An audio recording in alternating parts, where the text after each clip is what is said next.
Making sure I still ain't got lotion on my hands. Okay, it is now 12 o'clock. With that being said, let me just sit still so it doesn't keep like trying to focus in and out on me. And we're good. Yo, peoples! Kyushu92 here. And we're at it again with yet another. Got a like in the first couple of seconds. It's not even 40 seconds. I must be doing something right. But you guys are amazing. Hope to entertain you guys while we're here today. But today is the last day of August, which means we enter into September tomorrow. And then the long wait for Iceborne, long wait for Borderlands 3, long wait for Code Vein gets turned into not just a month, not just months, but mere weeks. And in some cases, mere days. I mean, Iceborne comes out next week. Next week! More monsters, more armors, and everything. I'm getting excited. But that's not what we're here to talk about. We can talk about that after we get to the One Piece reflections for the month of August. We have, I want to say, 4 chapters this week. Actually, we have 5, actually. We have chapters from 951 to 954. Never mind, it's 4 chapters. 951 and 954. I'm thinking about getting the Surge as well, so I'm looking forward to that. It may be a minute before I actually get it because, games cost money, and it's not that I don't have enough. It's just I have a save for a rainy day type mentality. If I get a game, will I have enough for whatever reason? So as much as I would like to get every single game that comes out, I simply just can't. It's not that I don't have the funds for it. It's just that that's the way my mind works, and sometimes I overthink it. But back on subject. We got 4 chapters in the month of August. All of them very substantial, offering more information on One Piece and all the things that are going on in Wano, and even revealing some things that we had absolutely no idea about, including one final chapter of this month that pretty much just blows out any other dangerous force in One Piece so far. So let's get to it. So what I've done is I thought ahead this time. I'm only going to have the chat off to the side because we're going to be going through all the chapters for this month. So starting off with this month, the first chapter we got in the month of August was chapter 951, simply titled Rampage. We'll run through it real quick and then talk as we go. We got an awesome cover page here with all the characters from One Piece Stampede. Can't wait for that to come through here. So Orochi's going off on Fukuro Kuju about how the rest of the Straw Hats escaped, and then they're saying that they have law. Of course, we know what transpires after this. They say they have law, and then it's having everyone put up wanted posters, and then we have the Mimawari Gumi.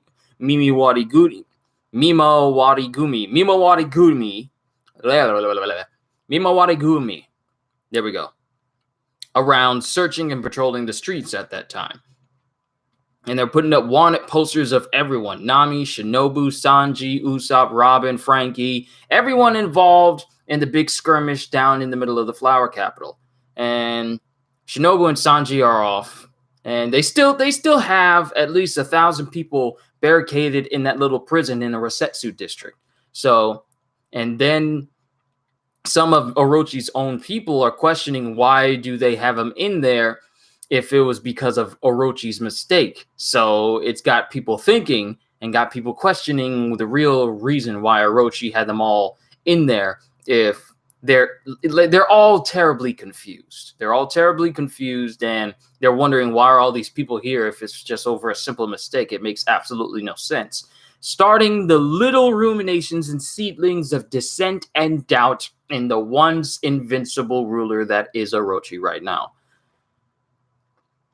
We finally found them too. They'll be essential to our cause. We must find a way to free them no matter what it takes. And Shinobu's talking about all the 1,000 people that are in there, and Lost Crew should be in there too, says Sanji.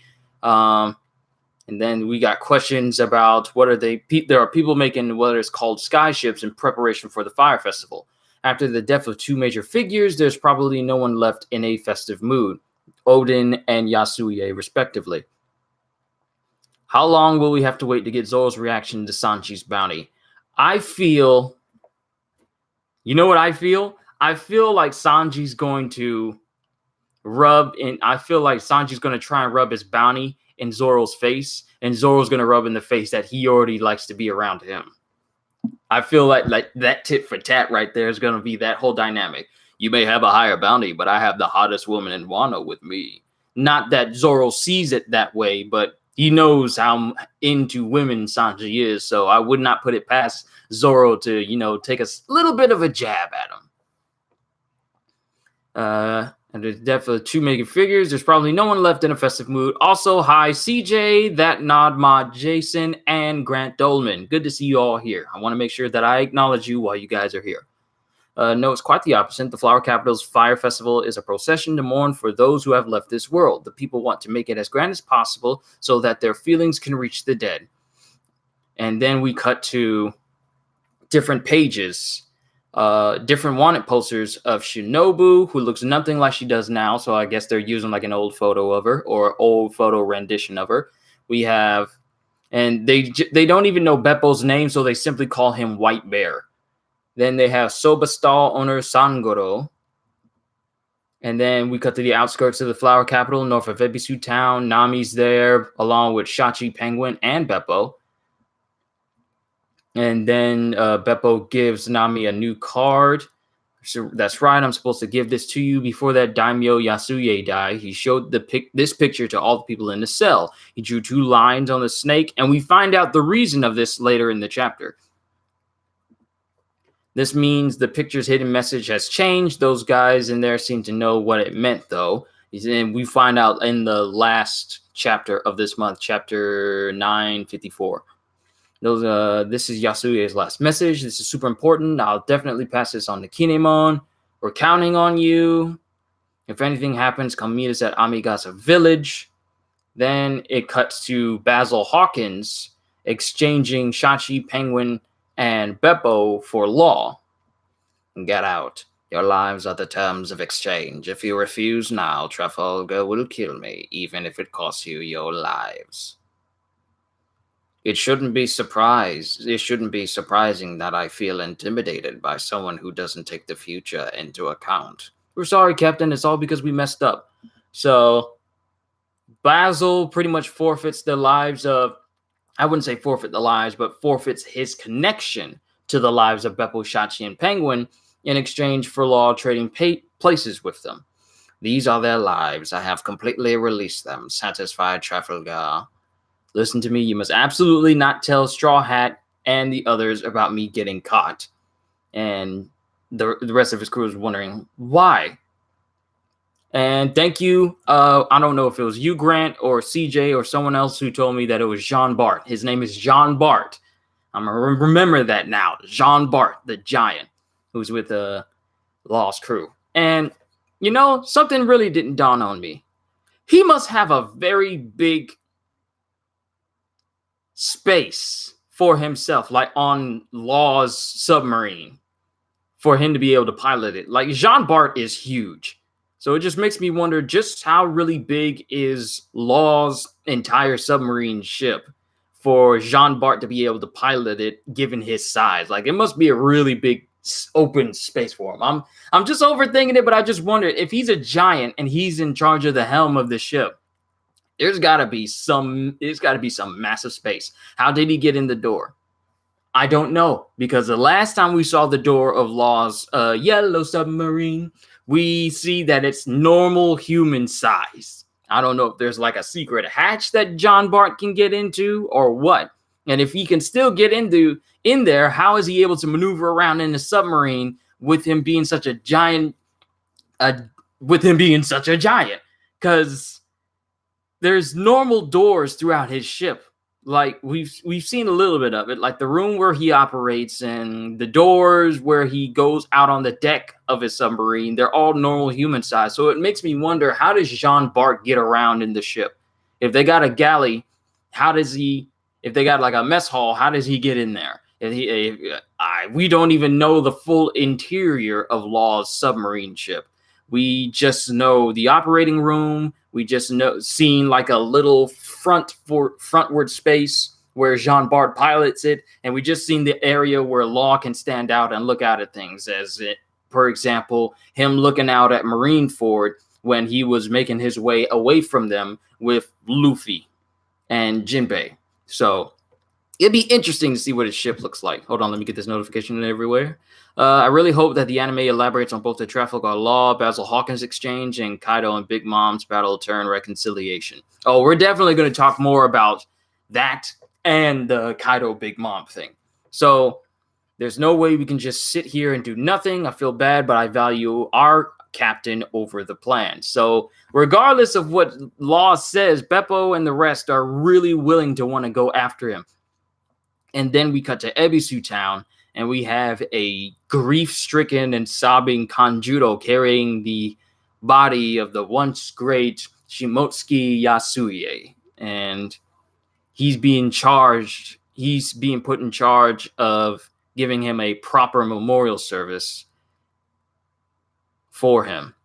And we still have the fact that all the denizens of Ebisu are still under the so-called permanent effect. Who knows? There could actually be a cure so they can actually feel again.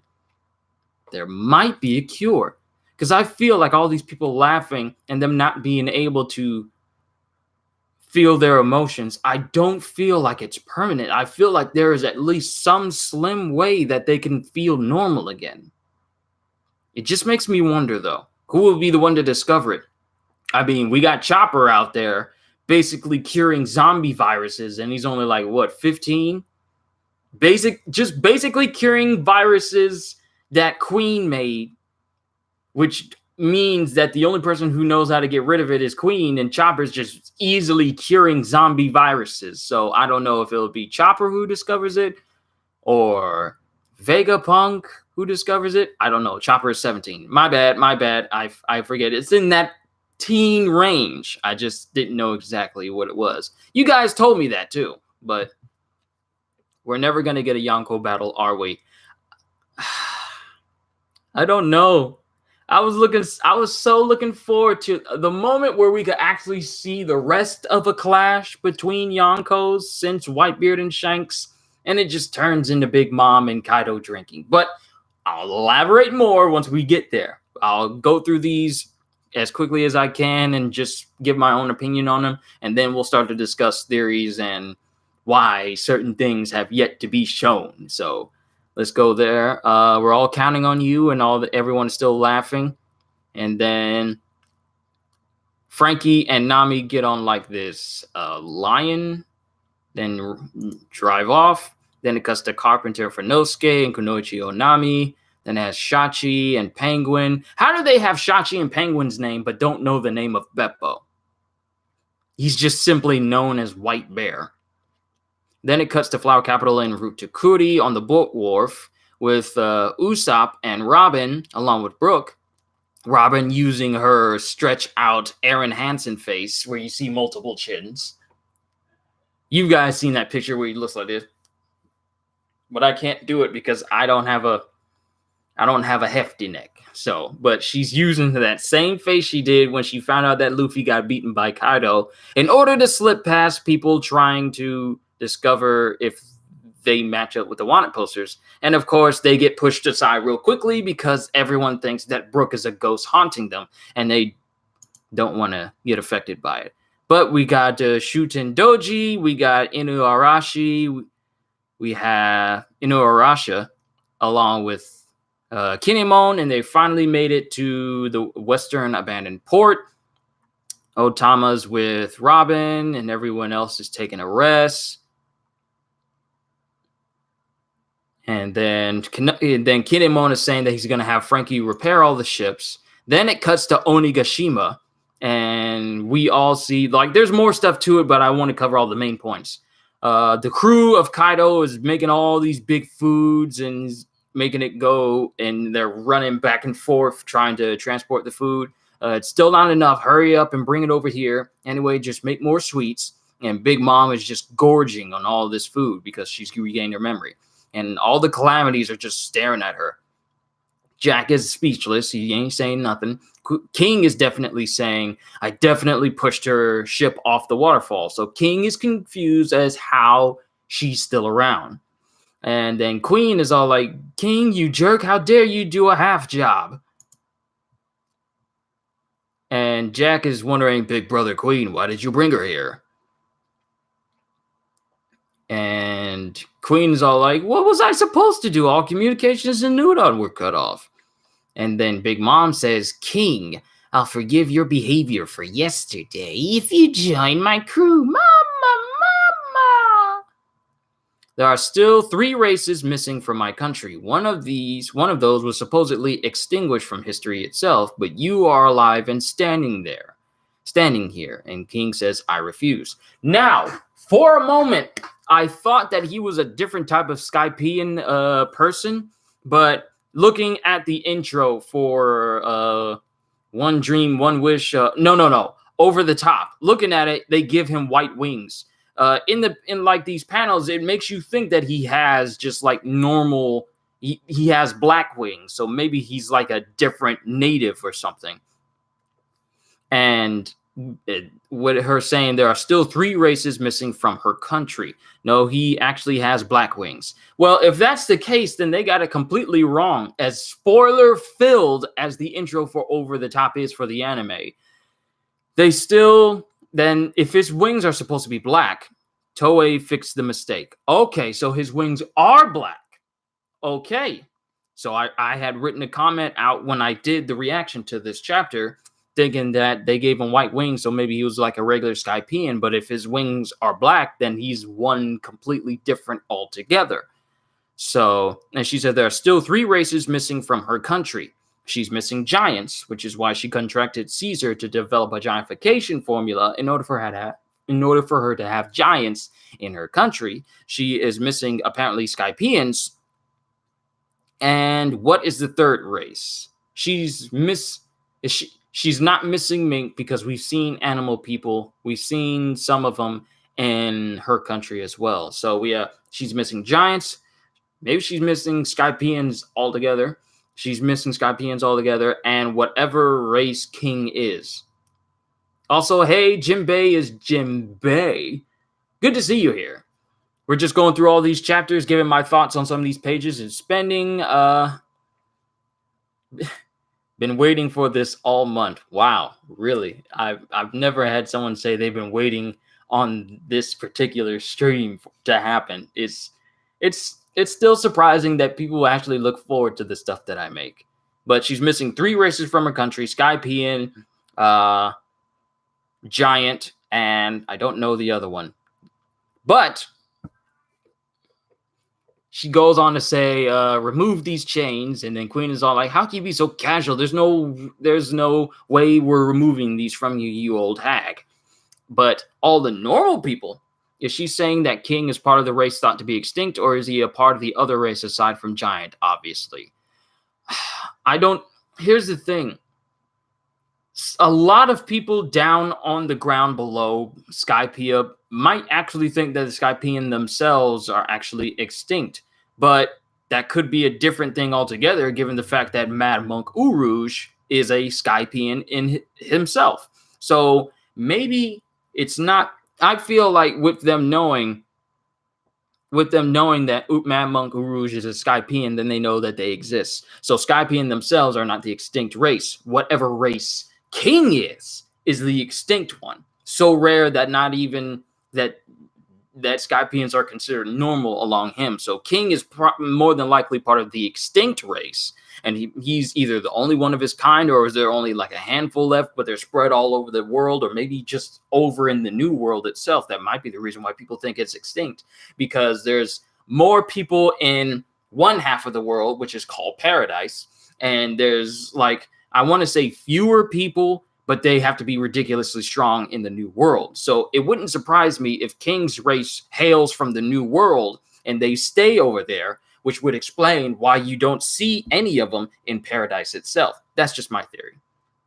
I think King's race allows him to control fire naturally. That's why he has the flame on his back.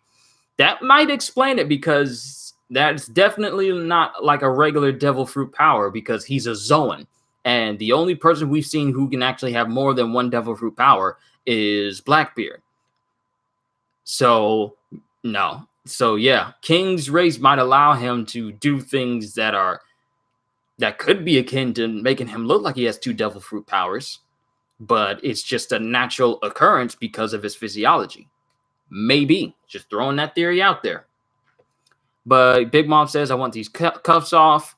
Queen says no. All the normal sized people compared to these giant people are all quivering because they're in the face of Big Mom, and Queen is so casual to call her an old hag. And Kaido comes in and says, release her. What do you think you're doing? And then everyone's all like, Lord Kaido. And he stands before Big Mom and she says, Kaido, so you finally came, Lin. And then she stares at one of the smaller people. We're going to call them smaller people whenever Big Mom, Queen, whenever the calamities, whenever a larger than size person is in the room, I'm going to call the normal size people small ones. She looks over at one of the small ones and says, hey, take these cuffs off. And and then everyone's all like, no, of course. He's joking, obviously. And Kaido looks at him and says, take them off. So they take it off. And then Big Mom says, how many decades has it been? And she brings out Napoleon. And that's the first time we see him talking ever since he's been knocked out all this time. Napoleon says, I'm pretty shy in front of strangers, so I had no idea how to handle it back there. And everyone is shocked that a sword is speaking. I told you I would kill you if you came here. As if there's a fool that would come just to be killed. So, yeah. She's literally quoting Brook right there. When I first read this chapter, there are 3 races not in Totland. One is giants, the other is extinct, and the last was kings, but I might have been wrong. Were there Skypeans in Totland? Are there? Did I completely overlook that? Because if that is, then I was completely wrong. I'm trying to remember, are there Skypeans in Big Mom's Totland?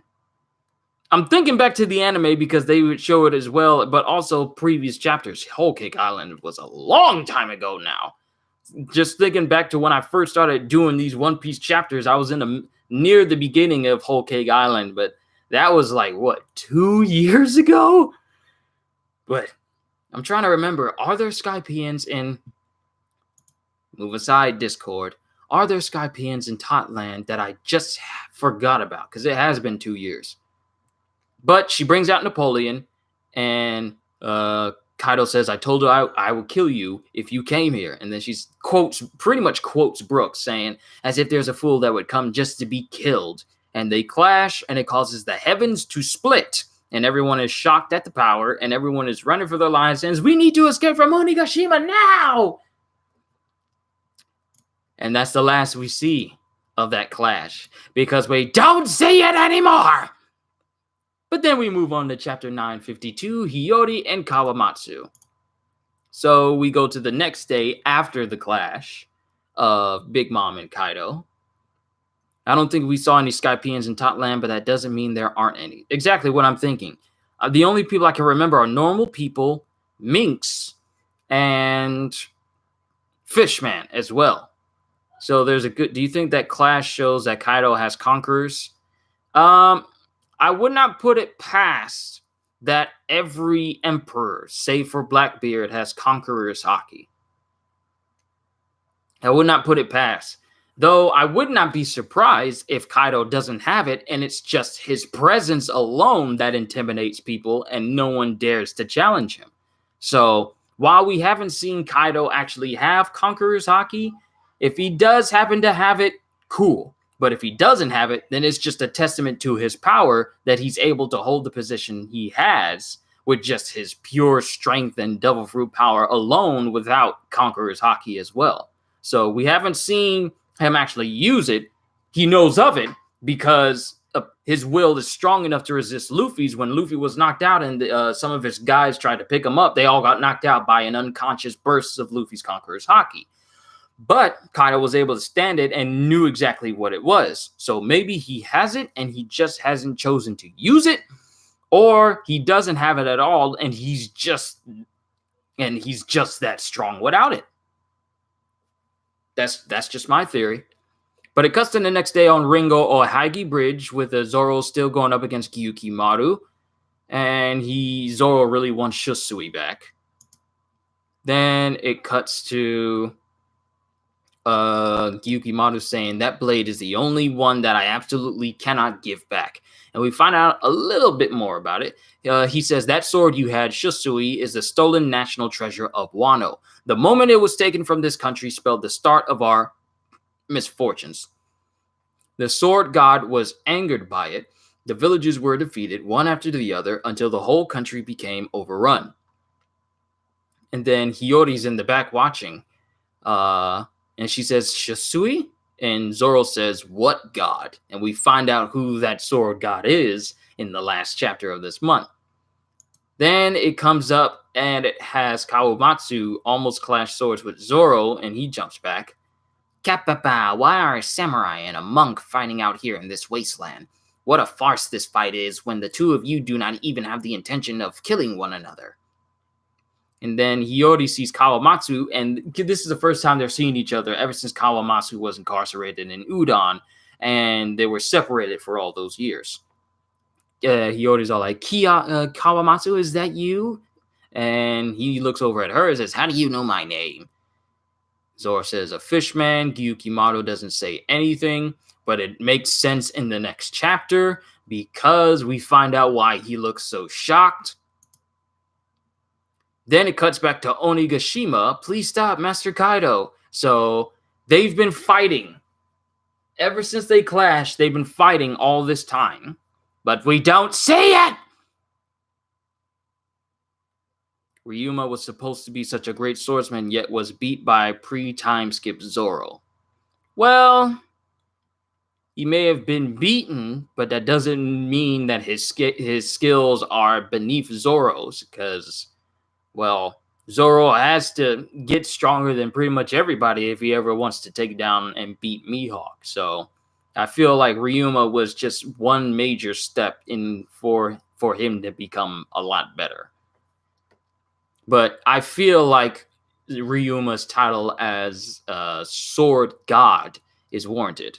Oda said his body was weak because he was a corpse. It's a highly nerfed Ryuma. He was a corpse, only has Brook's shadow. Yes, exactly. He has Brook's shadow, so he only fought like Brook. He didn't fight like Ryuma. Even though Ryuma was reanimated, he couldn't fight like he actually wanted to because he had Brook's shadow. Use the Gecko Moria's Kage no Mi causes a person's shadow to attach to him, and whatever that shadow was patterned after, that person acts like that. That's why Lola's shadow attacked to that big warthog hippo creature behaved like Lola rather than itself. Ryuma was not behaving like himself. Therefore, he was only fighting at Brook's level. That's why Zoro was able to beat him. I feel if Ryuma was fighting at his original level with his original shadow and his original capabilities, and he wasn't a corpse, he might have even beaten Zoro pre-time skip. That's what I feel. The only reason why Zoro was able to defeat Ryuma and get his sword was because Ryuma was not fighting at his full potential. We did not see the sword god. We saw Bone Man. So that's why I feel it was that way. And that's why some other people are thinking that way as well. Brett Brown, thank you. Welcome to the stream. Hope you enjoy yourself. We're going through all the chapters and catching up. Then we'll start talking into theories, and then we'll might as well have some casual conversation afterwards if you guys are up for it. But Kaido and Big Mom are still fighting. What is it about Yonko's fighting that we can't see? We can't see them fighting at all. We just get clashes. We even get pictures of their faces as they're launching towards one another, but we never see a detailed fight. We didn't see it with Whitebeard and Shanks. We didn't see it with Kaido and Shanks, and we're not seeing it with Kaido and Big Mom. It's just like we're left out of the loop. Payback War, Akainu versus Aokiji. So many different things. It's too much for mortal eyes. That's what I feel. I feel that looking at a Yonko battle is akin to the moment you opened up the Lost Ark from Indiana Jones. You look at it, your entire being just disintegrates at the pure awesome. I don't know. Maybe. But everyone's wondering when will the fight end? Their fight end. They've been fighting all night. All night. Should we go ahead and evacuate to the mainland? What foolish subordinate will run away while their boss is fighting, you monkeys? More importantly, has there been any word from Udon? The mails still aren't working. In that case, I'll go check up on them. Queen is looking for every excuse to leave the island while berating anyone who actually wants to leave. Hypocrite. You're just trying to escape, aren't you, Master Queen? That's dirty. I do not know what you mean. I just want to check out the situation. You know for a fact he's looking over like this. I don't know what you mean. I just want to check on the situation. Shoo, shoo, shoo, shoo, shoo. That's the sound people make when they can't whistle. Shoo, shoo, shoo, shoo, shoo. That's exactly what's going on here. He wants to run away, but nothing's happening. Then it cuts all night long, all night. Ooh, yeah. All night long. They fighting all night. Sorry, that it was out of tune. I could have done a little bit better. But he calls up, his mail goes off, and it turns out that it's Old Maid calling him, letting him know that everything is fine. And we come to find out that Old Maid is letting him know that everything is fine, but it's because he's been completely submitted and tamed by Tama. Which is why during this whole reaction to this chapter, I was saying that her ability is kind of OP against the Beast Pirates, because no animal has been able to resist her Dango ability. No one's been able to resist it. Speed hasn't been able to resist it.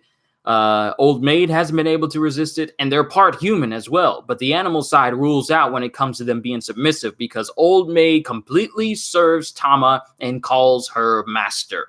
So in the fight against Kaido and his Beast Pirates, I feel like later down the line, once Tama gets like full control of her abilities and even learns how to expand on them, she pretty much might be able to, she very well might be able to tame any type of animal, be they Zoan type people or people of the Beast Pirates. I wonder what's going on out there.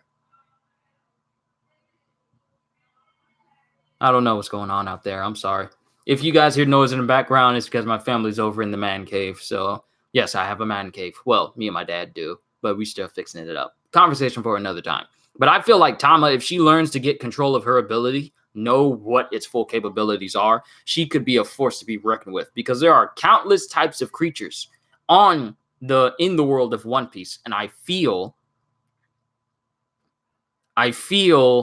like with her aiding like the Straw Hats, who knows? Here's one thing. What's going to happen after Wano? I mean, could we go back to the Reverie? Could we find out what happened when the revolutionaries declared war on the world government? Where do we go after Wano? This might be a question that I ask you guys later at the end of the stream, because after Wano, I have no idea where we're going to be going story-wise and narrative-wise in One Piece. But Tama has completely tamed Old Maid. He now serves her alongside Lady Speed. I would not be surprised if she managed to get a Dango to Hold'em, then Hold'em would be serving her all completely. Heading to Elbaf. We haven't seen Elbaf in a long time. I wouldn't be surprised if Harudin made his way back there. Doth ye have air hockey in thy cave of man? No, we do not yet, but it is something that is on the table. We are looking to expand our furniture and our sound system setup inside the man cave as well. It's taking a little bit of time, but one bit at a time, we're going to get the man cave to where it needs to be. Don't worry, I got my food. Yes, ma'am. Sorry, talking to the family.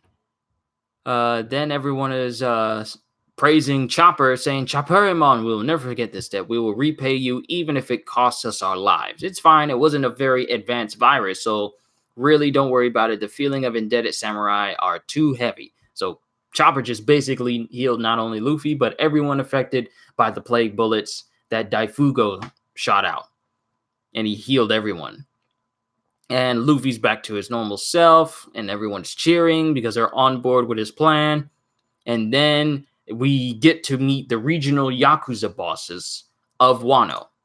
We have the Yakuza boss of Udon, Bloodletter Umasa. We have the Hakumai boss, Torn Straw Hat Sunagoro. We have the Ringo boss, Ocho the Moonflower. And we have the Kibi boss, Bullseye Yatape. And they all congregate around Grandpa Hio. And they're saying, "You guys, I am so relieved to see you alive. Your words are wasted on us, just like how a bath is wasted when you get out, only to feel the need to answer nature's call. We will immediately start gathering the remaining rebels scattered around the country. They don't waste any time. They don't feel any animosity going on right now. They just see Grandpa Hio and says, all right, time to get to work. They do not waste no time at all. As soon as they get out, they says, well, it's time to get everyone together. So let's get going. Who knows how long they've been in prison in Udon, yet their one true goal has never left their minds, and they've remained steadfast in this goal to the point where when they get released, they said, okay, time to work. What do we do? Then Luffy's all, Luffy, he really doesn't have any honorifics for anybody. He doesn't really talk to anybody with a certain give him proper respect when it comes to a person's position, because Luffy just doesn't care. He his feelings about being the Pirate King or wanting to be the Pirate King is the person who's most free. So he freely addresses people with absolutely no shame or sense of respect for one's title. He's just random that way. And he says, these guys are so uptight. Looks like you're pretty important, Gramps. And everyone looks at him with absolute disgust, saying, who are you calling Gramps? And they actually grab hold of Luffy and prepare to cut off his hands. Insolence, I shall take care of this. And nail extraction, finger amputation, ear removal. Which parts do you want and how many, boss? Just give us the word. And Grandpa's all like, stop it, you lot. He's my savior. You're lucky to be spared today. Be more careful in the future. And then Luffy's all like I care. See, he literally does not care how powerful a person is. He's not going to just up and give people the respect that people hold, because he's just not that type of person. Now it seems that we can finally report back to Kinemon about all of this. And it cuts to Port Itachi, where Kinemon is... we've been searching for these, and he's found blueprints to Kaido's mansion on Onigashima. We can use these to prepare our strategy on the enemy's turf. And it turns out that Shuten Doji's the one who brought all of this here. And Inuarashi kind of liberates him. Once again, you're more attentive than I remember you being. Dog, are you really starting to get on my nerves? Itachi, wrong anime. Oh no. There's no Naruto references here, save for if you consider every ninja in that one cover art when Naruto ended a reference. And then Raizo says, but there are more pressing matters. And Raizo lets him know that they've added an additional 3,500 people to their fighting force. And this is just all of the people who are in Udon. There's 3,500 people that were in prison there by Orochi many years ago, and they're now all going to serve and work for the rebellion. And you were able to rescue Sir Luffy as well. You even managed to find Kawamatsu and release him, and you conquered the mine. Hey, how did they find so many? How did rescuing Luffy escalate into this? Inuarashi should know that anything that Luffy's involved with will immediately escalate. There is no single moment in One Piece where Luffy's involved that it doesn't escalate into something. There's never been a moment where Luffy has been able to approach a situation calmly, level-headedly, without anything going wrong. Think we'll lose Garp and Wano. I don't see how, since he's at Marijois. I mean, Garp is not there. I highly doubt that Garp is going to make his way there either, because the news of, well, we'll get to that in a moment, but I don't see how we'll lose Garp and Wano if Garp is nowhere near Wano. And he has no reason to go to Wano right now, because he's mainly on security detail for Shirohoshi and all the fishmen at Marijois right now. And the revolutionaries are there, so I highly doubt that he would just up and leave. As random as Garp can be sometimes, I highly doubt he would just leave his post and let Shirahoshi be unprotected. Even though Miya's guard is there, I don't know. But, our forces continue to grow larger, but there is just one problem that we must address. There are many weapon factories in this country. However, all of those weapons are exported to the outside world. So basically what he's saying is that all the weapons that are being made in the factories are for people who use them outside of Wano, where Wano are mainly like melee based with swords and spears and things that samurai would use in like the Edo period and beyond. They are being under lock and key, and they are even banned under Orochi's orders. So the only weapons that are actually being made are like guns and things that other pirates will use, and they're kind of low on getting weapons. Currently in this country, Orochi has issued a ban on weapon possession, so they are difficult to obtain. If we cannot supply weapons for everyone, will not even be a fight once we get there. I haven't seen Waterboy in years either. Water sucks. It really, really sucks. H2O. I see. All right. This is definitely important. Swords, huh? So he gets up on, I don't know, like some sort of flame ostrich. We have made progress on our side, or flame peacock, I don't know, or some fancy flary looking peacock. But I need to confirm our final head count before getting into that. I shall make haste to Amigasa to make that our base of operations. Raizo, gather as much information as you can on your side. Raizo says understood. Then we cut back to Ringo, where Kawamatsu and Hiyori finally reunite after all these years. And she did mention that her parents died and that she was raised by a Kappa. I am so sorry. Back then I ran away because I was scared. You always gave me all of what little food you could find.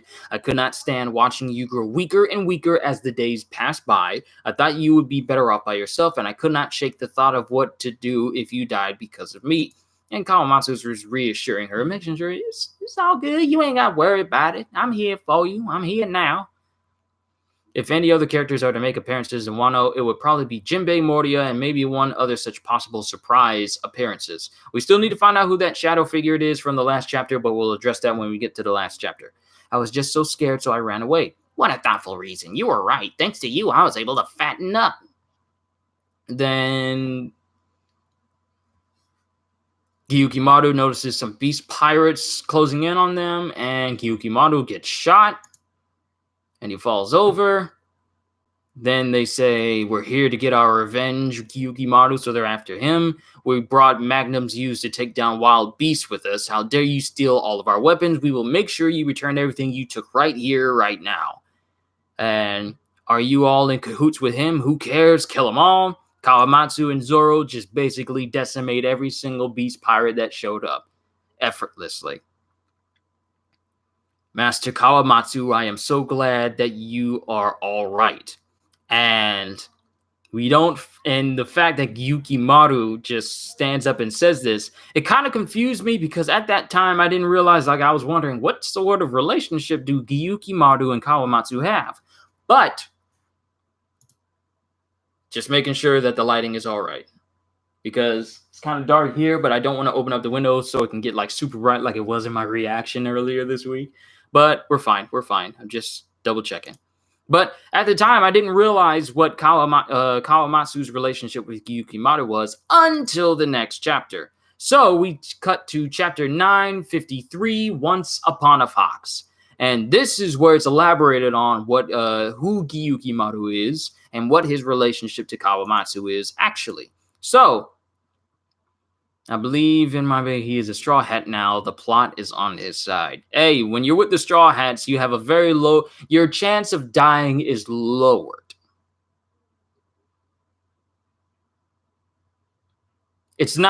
Your plot armor doesn't get as high as Game of Thrones has. Like, remember when you used to be able to think, wow, don't trust anything and don't think that any person could live at any moment, to the point where now you could basically fall off a building and you're still fine for the rest of the season. I'm getting off topic here. But it cuts to a letter from Hiyori saying, Dear Kawamatsu, thank you for all you have done. I will be fine. Sincerely, Hiyori. And Kawamatsu is crying. And he's running different areas, like he's running outside of the factories. I never noticed just how many factories are on Wano. Like, I wonder how beautiful Wano would actually look if it didn't have all of Kaido's factories just everywhere. Pardon me. He's looking for Hiyori and bathhouses, going through the flower capital, going to the different sections and regions in Wano, trying to find her. Then it gets to the present day. So back then, he was looking for Hiyori. But then it gets to the present day, Yukimaru is running away, and he gets to like a run-down, abandoned area of Ringo.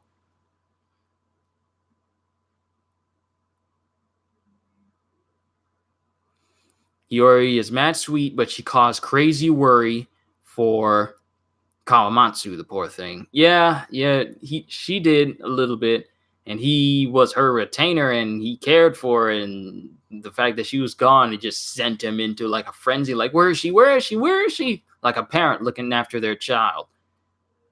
I can only imagine, like, losing your kid and you can't find out where they are. Of course, in some instances they're fine, but when you can't find your own child, it's kind of, I can sense that it's kind of heartbreaking. Like, it'll just rip you apart trying to find them. So I can kind of guess that's how Kawamatsu was feeling this whole time. Even though he's wounded, he just won't give up. In any case, if I just follow his blood trail, and then Zoro notices something, and then it cuts back to Ohagi Bridge, and Kawamatsu's still talking to Hiyori. Can't believe that there are still such relentless hunters. I wonder who that huge warrior monk from earlier was. Hop on, it is hard to walk here. And Hiyori kind of puts on that little pouty face, that anime pouty face, saying, I am not a child. And then Kawamatsu says, is that so? Then why are you making such a childish face? You meanie. I want to ask you so many things, but first, can you tell me why you are here? After you left back then, this is where I came to take care of some rather dull matters. If something terrible befalls the princess, then I will commit seppuku right here in this place. So, here at Ringo was the place where he was willing to commit suicide because he couldn't find Princess Hiyori. Like Hakumai, this large northern expanse of Ringo was ruled by the powerful and renowned Shimotsuki family, also known as the family of Yasuie Shimotsuki. At the time, it didn't dawn on me that it was Yasuie's name because I was just so used to calling him Yasuie that I forgot his family name was Shimotsuki. But Ringo was pretty much ruled, like Ringo and Hakumai were both ruled by the Shimotsuki family. The daimyo's name was Lord Shimotsuki Ushimaru. He was a master swordsman and always had a fox at his side. A fox, but eventually even Ringo became a wasteland by Kaido's hand. So I wonder just how far back Kaido, like when did Kaido arrive? When did Orochi arrive on Wano? I feel like we're going to learn this before the Wano arc concludes.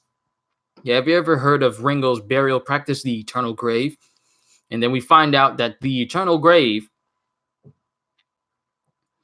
Toko, you're still getting Toko and Tama mixed up. Is it just me? It was me for a little while. Like I was thinking that Tama was a girl that smiled and Toko was the one that had the chibidango. But then I realized that. Then I started to.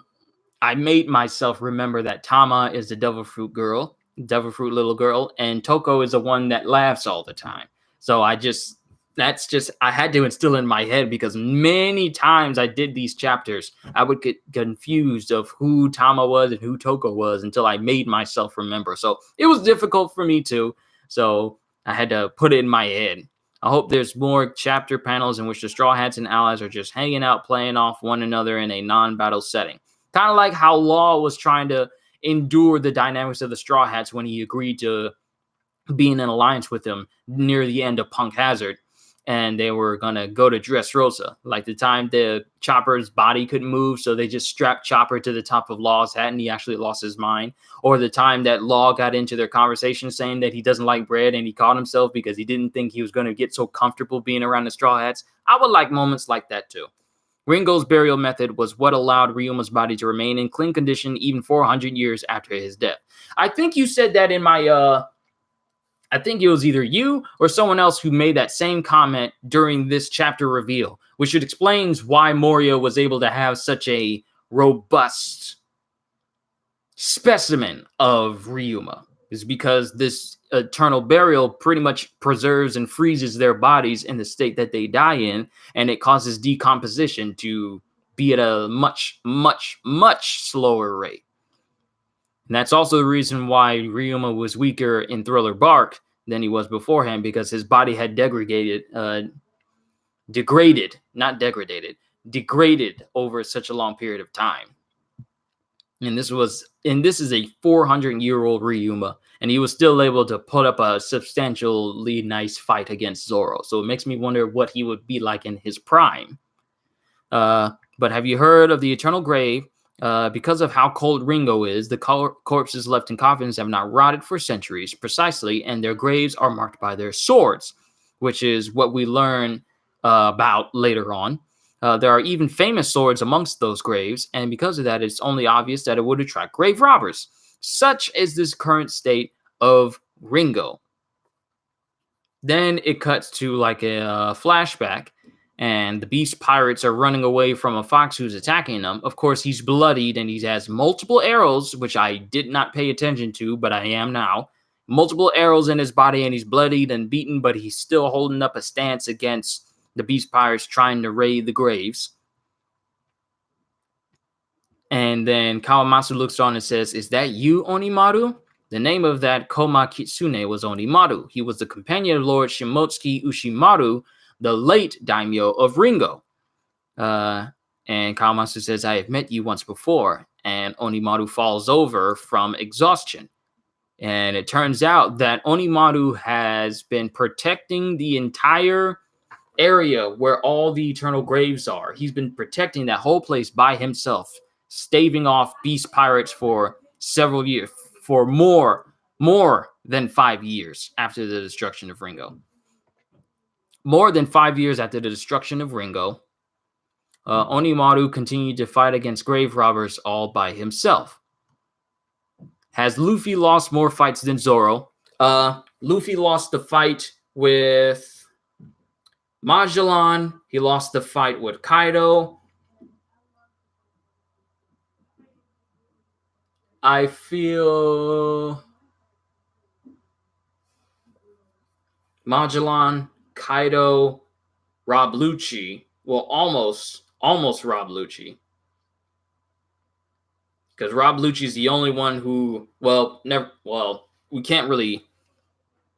All right, Kizaru as well.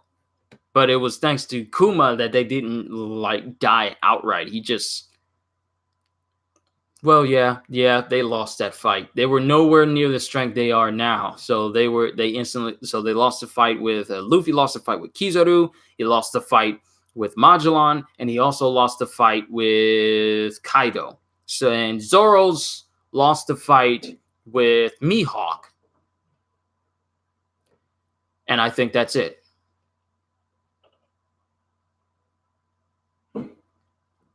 I think Mihawk is the only fight that Zoro really lost against, because every other fight he's been really prevailing over. Like he won the fight with Kaku, he won the fight with Ryuma, he won the fight with Pika, and he even won the fight against Monet as well. Though he didn't kill her, and he didn't kill Kaku, he didn't kill her, he just literally caused her to be in so much fear that she couldn't really reform herself because of her Yuki no Mi. But Zoro has lost less fights than Luffy. So yeah, Luffy's lost more fights. Even though he's the captain, he's lost more fights. I've always wanted One Piece to have a turn back the pendulum style mini arc about the previous generations 30 to 200 years in the past. I really would like that, but here's the thing. There's no telling. Enel defeated Zoro. Oh, yeah, right, I forgot. But even then, Zoro still has lost less fights than Luffy. So Enel defeated Zoro and Mihawk defeated Zoro. So Luffy's 3 losses to Zoro's 2 losses, Luffy still lost more fights. But I feel with the whole Turn Back the Time style mini arc, it would still have to coincide with the current story. Like, it still has to have relevance. Like, whenever we do a flashback, it always has relevance to the story going forward. Now, as much as I would like it, the only way it would actually work is if it has relevance to what's going on in the current arc or maybe a future arc. And it has to have like a good starting point. Like, we can't just start talking about the past and it has no relevance to what's going on in the present. Aokiji and Kizaru also technically beat Zoro. You're right. Yeah, you are right. Huh. Maybe. Okay, so if Aokiji... All right, no, Luffy still lost more fights because when he went up against Aokiji, he still lost. He was frozen solid. So Zoro has Mihawk, Kizaru, Aokiji, and Eneru. Luffy has Kizaru, Aokiji, Magellan, Kaido, and Kuma. They lost the fight with Kuma as well. Woo, I need to count. Would you say Kuma beat Zoro? I mean, it wasn't really a fight, and all the Straw Hats were blown away, but Luffy was asleep for all of it. It wasn't really a fight per se.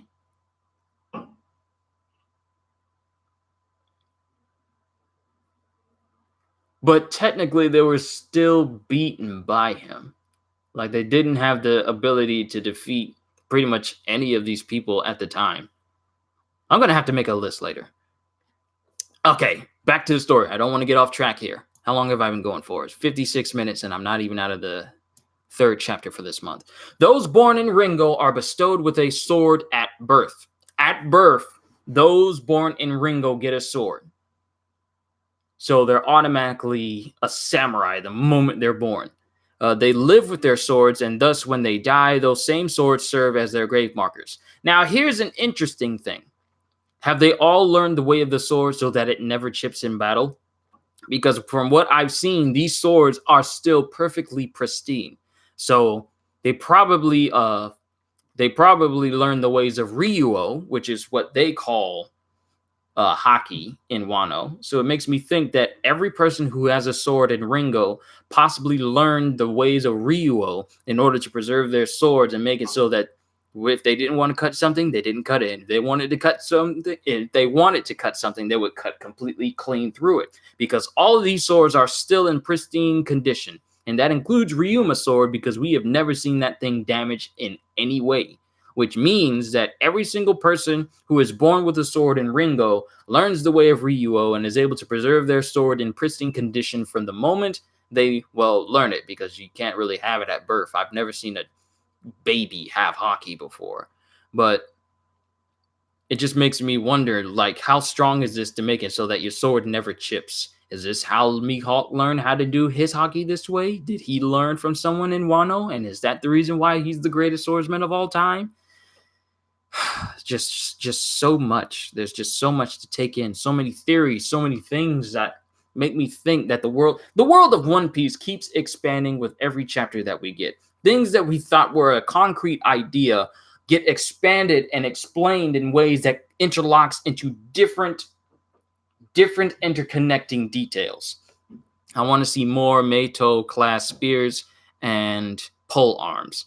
Well, there are some pole arms here, but the thing is, you don't really see that many people using spears and pole arms. The only people I've seen actually really use a spear, was Hori Jones at one point, and Katakuri. Of course, his is like a trident, but you don't see many people using spears and pole arms as like normal weapons. Oh, Sai as well from Happo Sai.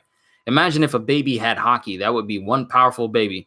That kind of reminds me of these episodes of Diamond is Unbreakable that I've been watching. I just watched the one where the baby stand user could turn invisible. Hold on, I got the tab right here because I've been watching it all day. I've been catching up. I'm on episode 22. There's 39 currently up, so I'm catching up. Whitebeard. Oh, right. I forgot he has a Basento. Whitebeard has a Basento. And Katakuri has the trident, and Hody Jones had a trident as well. But Katakuri's is more unique in that it has like the tips of a regular spear, but they're all conjoined into like a 3 trident shape that's like that. It's so sad to see how Joseph is now. He was my favorite in part 2. Yeah, the dude's gotten old. Seriously, I knew he was old when I was watching Battle. When I was watching Battle in Egypt, and Edward Weevil also uses the Bacento. Yeah, but he's only using it because his mom is telling him to. So I don't count him. I don't know. I don't know about Edward Weevil. I know for a fact that he's not Whitebeard's kid, though. I know for a fact. I'm saying it right here and now. The moment we find out his origins, it is not going to say that he belongs to Whitebeard at all. And it's gonna be funny when I forget what his mom's name is, but Edward Weevil and his mom. It's gonna be funny when they find out that Whitebeard doesn't have any treasure and that all of his treasure has been going to Whitebeard's hometown, and they're not going to be as rich as the mom thinks they are going to be. It's sad. It's really sad. And this dude is being strung along. He's just a little bit of a dimwit who's being used by his mom. He's a ridiculously strong dimwit, but it's sad that he's being used by someone with selfish motives. But Weevil's strength is real. We've seen him beat Whitebeard's ally captains, and Kizaru said that his pure strength rivals Pop's in his heyday. He couldn't have used Hamon to slow down or halt aging, but Joseph and Araki forgot. It's just sad to see Joseph Joestar just turn into a senile old man. After watching all the things he was capable of during the whole Egypt thing, it just makes me think. And the fact that he cheated on Suzy Q. You know better, Joseph. Cheaters never prosper. They don't. But it cuts to Kawamatsu. I am really getting off track here with these chapters. Please forgive me if I keep talking about other things or you guys bring up other things and then I go off on a different tangent. I love talking about these things with you guys, but I want to stay on topic so that I don't lose any of you. So Kawamatsu starts feeding Onimaru some food, and they start to get along with one another until he notices that Kawamatsu starts digging up the swords. He's looking at Kawamatsu, smiling, says, nice human. Starts digging up swords. Bad human, bad human. And then he even bites Kawamatsu in the arm. Kawamatsu knocks him off. And I found out with these 2 fingers.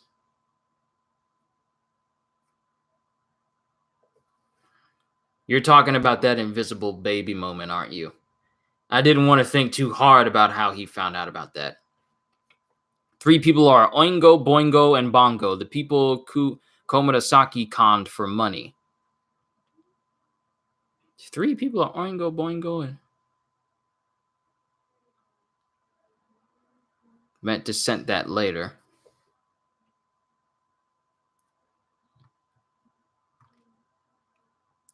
Let go. I do not know if you will understand, but I also do not wish to disturb the rest of the deceased. However, in 13 years' time, there will be another large battle. So the people Kawamatsu chased off.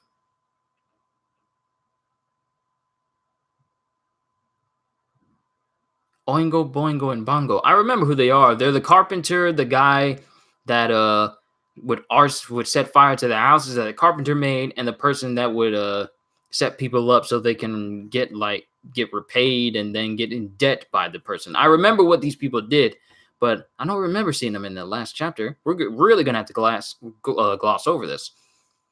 The day that the prideful samurai of this country, just continue reading, you'll see them. Okay, thank you. The day that the prideful samurai of this country rise up again will definitely come. When that time comes, they will definitely need weapons.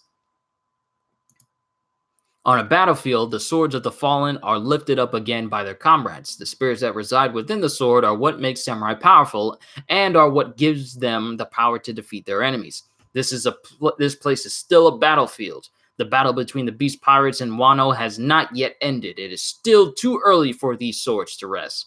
Until the destined day arrives, I cannot allow these swords to be stolen by wandering robbers. I need to gather all of these and hide them before that happens.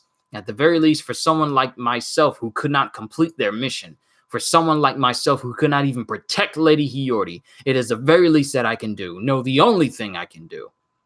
And he's still trying to reason with Onimaru, who's still biting hard into his arm. If I do not do something, I will become overwhelmed with guilt. It will consume me. If you are hungry, then hurry up and rip this arm off and take it with you. I will not stop. And then seeing Kawamatsu's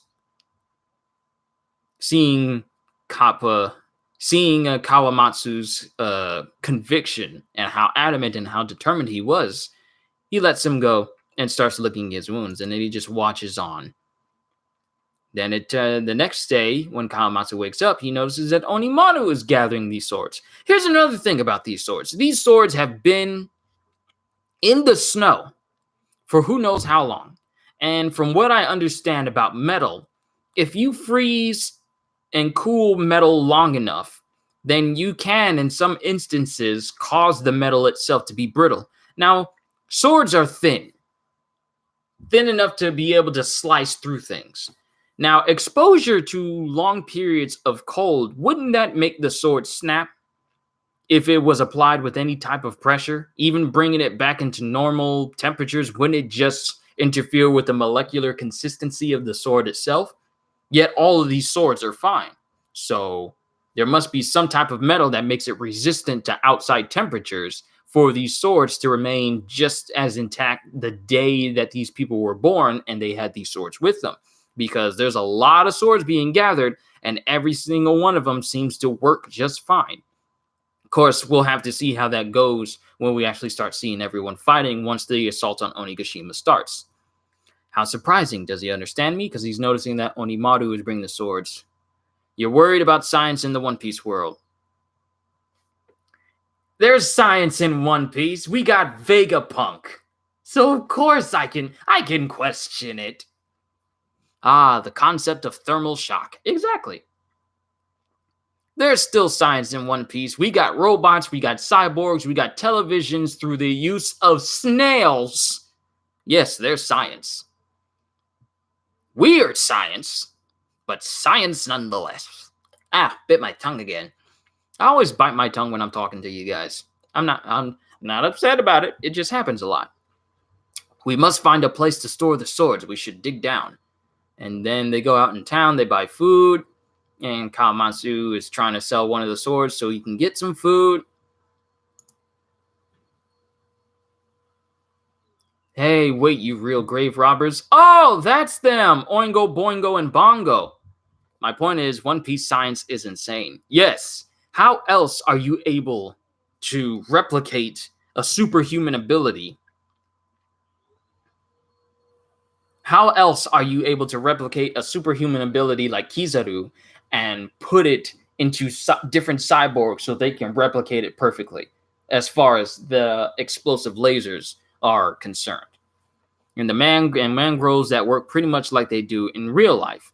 Here are the three people. So the three individuals running from Kawamatsu are Oingo, Boingo, and Bongo. I just never noticed.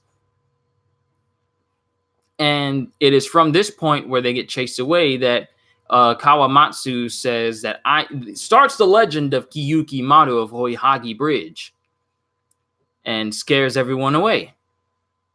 Now I know. Thanks, Jinbei. I never noticed it before, but now I know exactly who they are. And the fact that they got arrested later on in the timeline, it's actually ironically funny. I didn't know it was them. Neither did I. I was wondering why they were so a little bit more detailed, but hey, there you go. And actually, I see it now because one of them actually had hair. When they gotten older, he lost that hair. The dude with the mohawk, he lost that hair later in the timeline. And they all got a lot older as well. But I never noticed. Really do need to pay attention to these pages and make sure I remember everything. The thing is, I don't remember every single thing about every single individual person in the chapters that I go through. Oingo and Boingo are also named of JoJo's characters too. The one that has the prophetic comic strip and the one that can make himself look like anybody. They got beaten up and put in the hospital, didn't they? And then I think, what is it, Oingo? Oingo then got stuck with the cowboy dude. His name starts with an H. Hey something. Hey something. I forget that cowboy's name.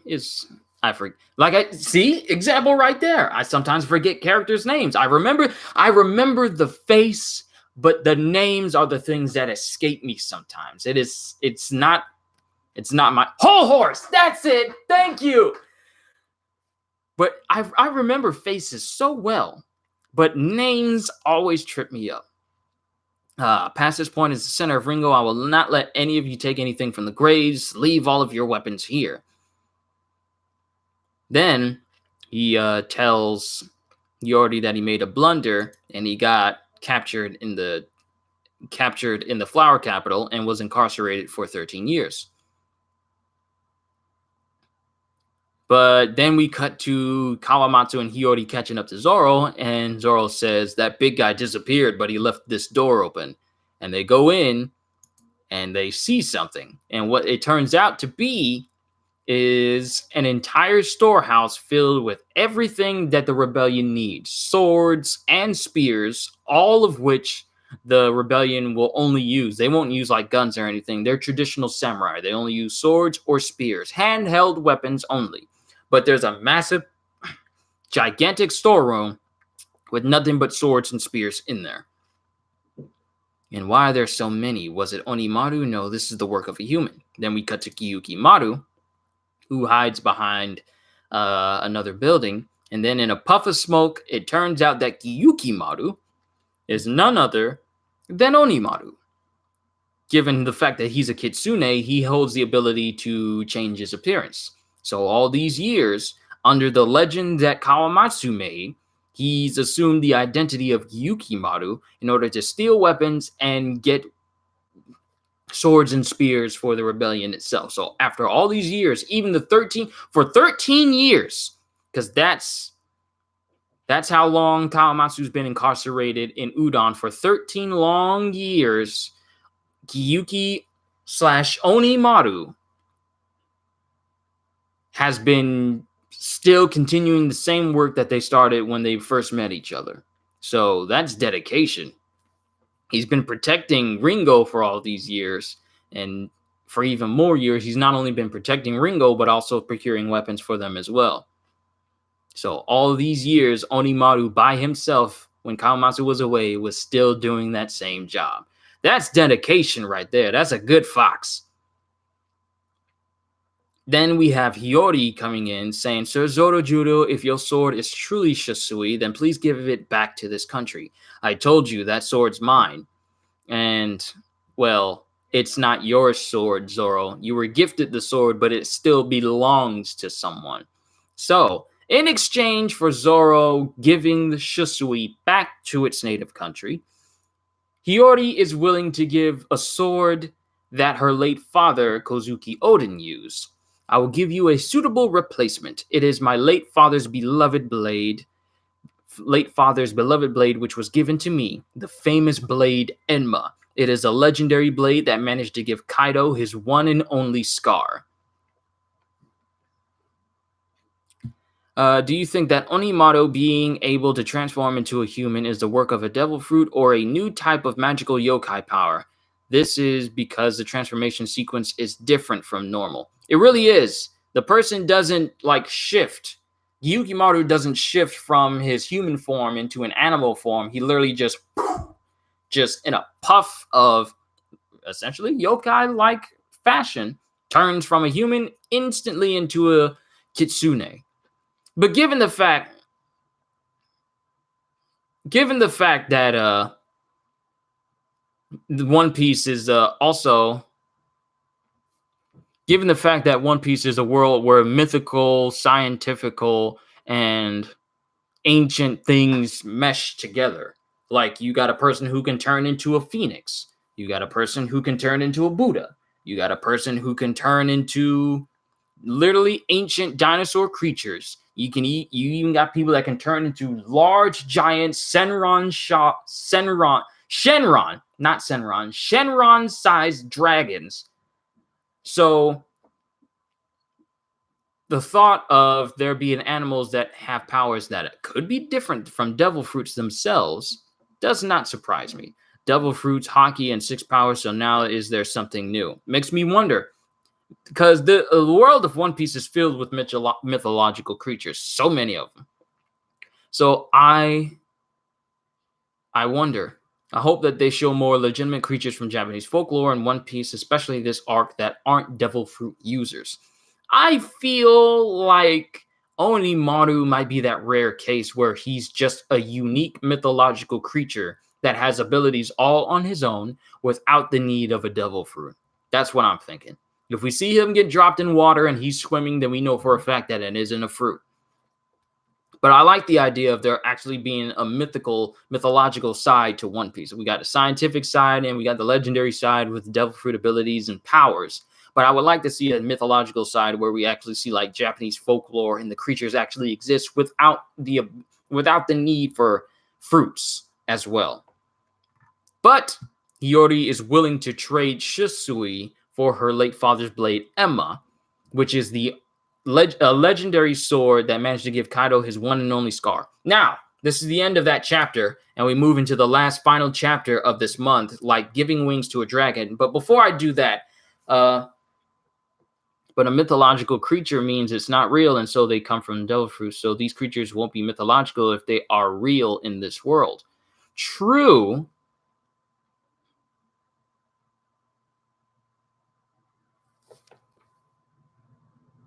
But wouldn't the case also be for people who can turn into mythological zoans? Like, technically, they're even though they're real in the world, the people who use them abilities, they're still called mythological, yet they exist. So I feel like it's the title would still apply to them. They still have they still fall in the mythological category, even though they exist in the real world.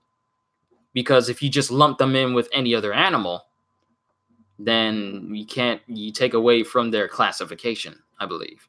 But do you think there will be a flame phoenix, or is Marco's awakened form able to burn with his flames? This is because his blue flames don't burn. They only heal, but they are real flames. Maybe there is. And maybe I'm just overthinking it a little bit. But we're still in a small part of the new world. A small part.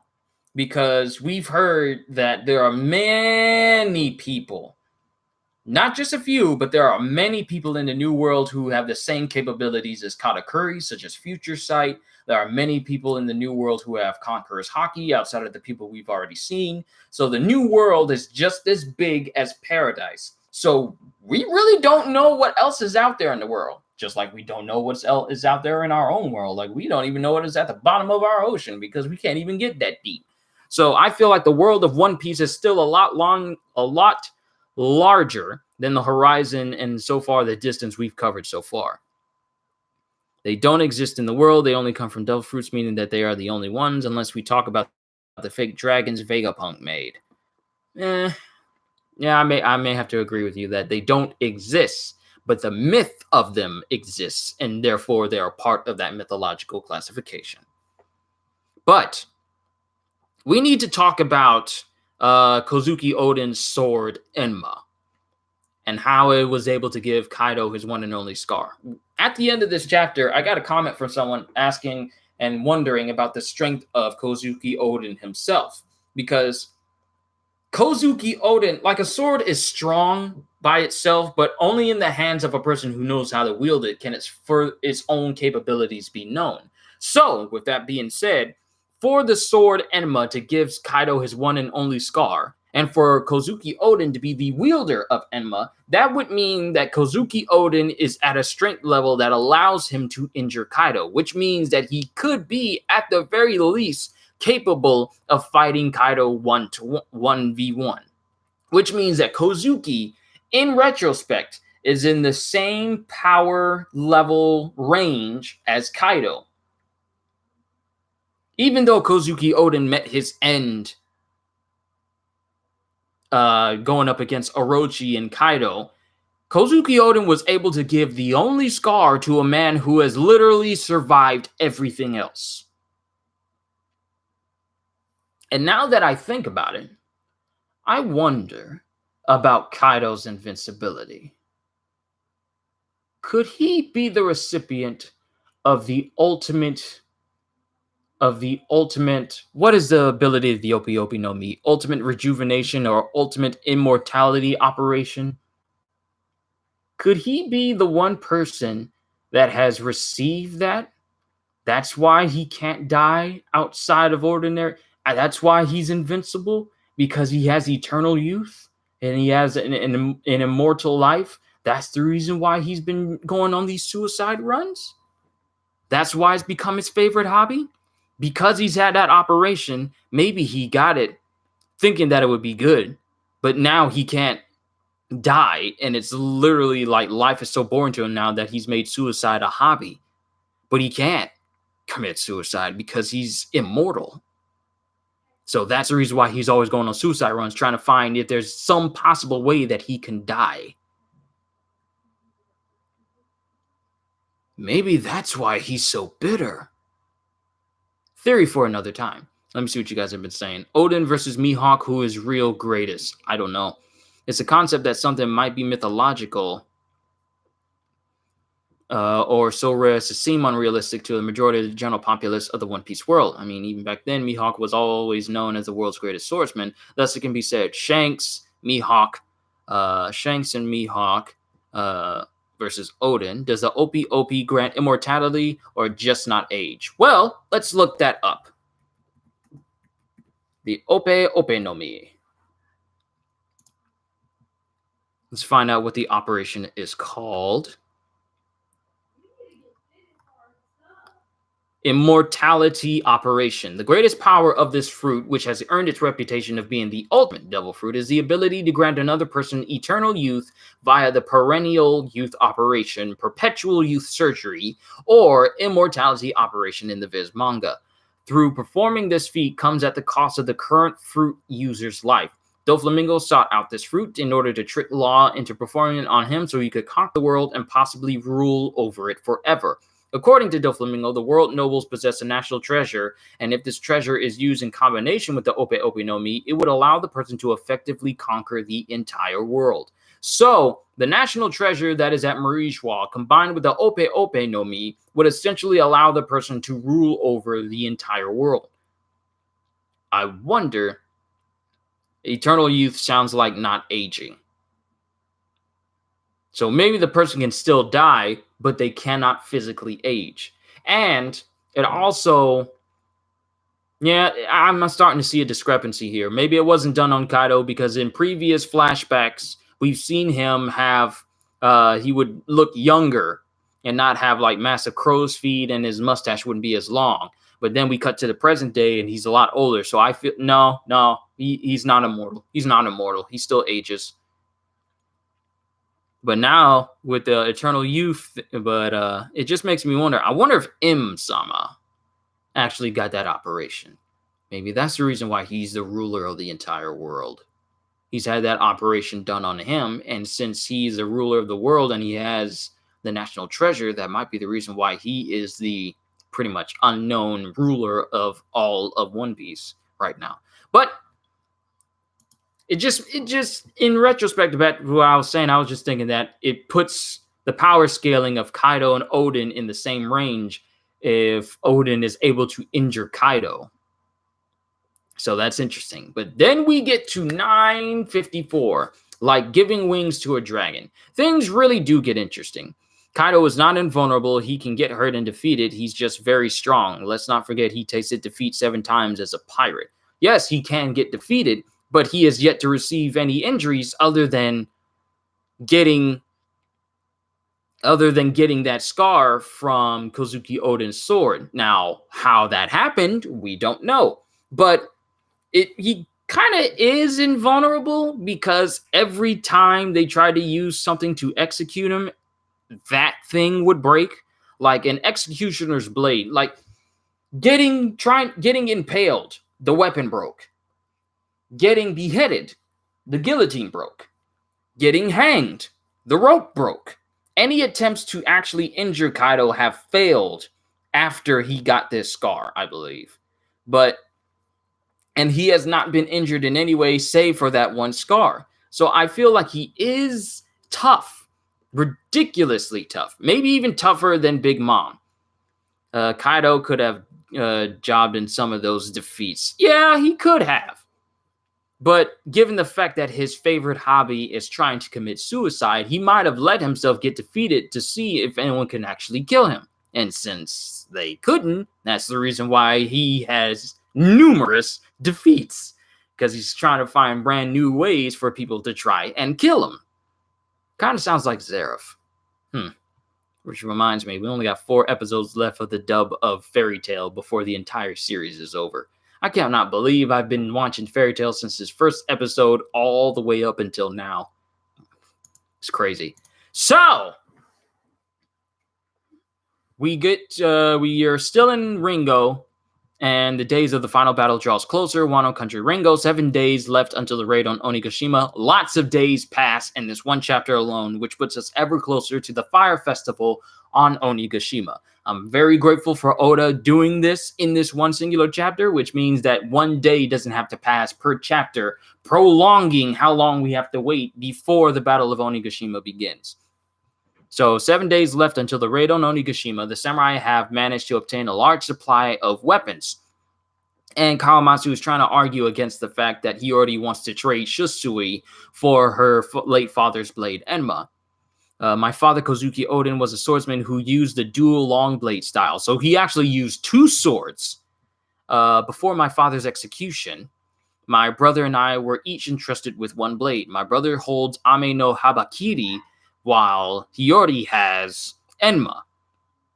Do you ever think that Goldie Roger's executioner didn't have enough Marines considering who he was? And of course, the Navy didn't know he wouldn't try to escape? That's a very, very astute observation.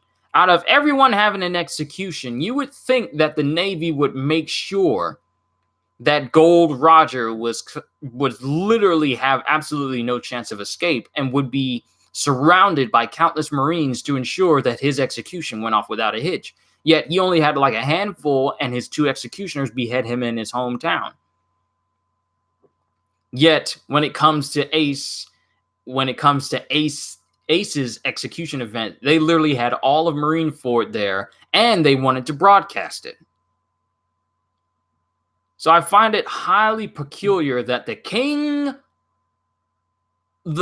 of all pirates, the Pirate King himself, had less security than his son. But I feel like they did that because they were preparing for Whitebeard to be there, so that's why they had so many Marines and the warlords, and I feel like they wanted to broadcast his execution as well. Gold Roger's death was broadcasted. Oh, yeah, I remember. There was many people there, but I feel like with Ace, they had a lot more security there than they did with the king of the pirates. So it's actually peculiar of why he would get less security than his own son would. I'm going to have to wonder about that now. That's going to be on my mind for a long time now. Thank you. Now I can't think of anything else. Why did Gold Roger have less security than his son many years later? Peculiar. Maybe they didn't want to turn him into a martyr. No, because they still broadcasted his death. I don't know. You got me thinking about that now. Random versus Ultimate Cars versus Shadow the Hedgehog. Cars.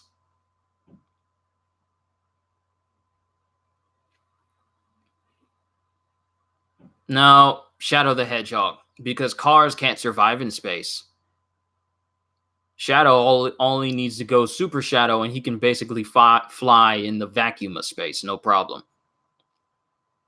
Cars, however, can't even adapt his body to being in space, and that's why he's still currently floating through the infinite void right now.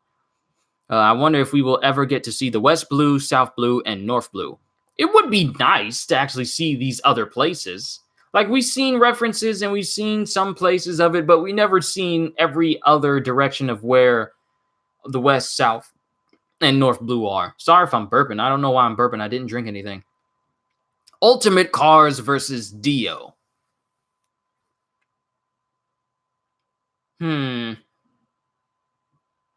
It'd be tricky. I mean, Dio would probably be using the world a lot. Cars would adapt to Shadow speed to some degree, though. True. But I feel like Ultimate Cars has an edge out on Dio because Cars is literally the ultimate being. Dio just has a stand that allows him to stop time. It doesn't give him the ability to it doesn't make him the ultimate being. It just gives him the ability to stop time. Whereas Cars is able to literally manipulate things down to it. Dio couldn't be killed no matter what Dio couldn't be killed no matter what Dio did. So you got two people who are pretty much immortal. Dio couldn't kill Cars. Okay, Cars couldn't be killed no matter what Dio did. Exactly. Cars could be out in the sun. Dio cannot because he's a vampire. So Cars really does edge out in front of Dio because Cars pretty much achieved the ultimate goal of the Pillar Man to be able to walk out in the sun and also achieve full ultimate subjugation. So Dio wasn't able to achieve that even after getting Joseph Joestar's blood. Sure, he got stronger, but not enough to be able to withstand the sun. But with the world, Cars wouldn't get close to Dio. Exactly. So it would just be an eternal fight until I think Cars would try and fight Dio and still survive all of his attacks and then make him wait out the sun and then expose Dio to it. That's what I feel in some way. But let's focus. Let me focus a little bit because we're almost done with this chapter and then we can just talk about whatever. So turns out that Hiyori and Momonosuke have two different swords because their father was skilled in a two longsword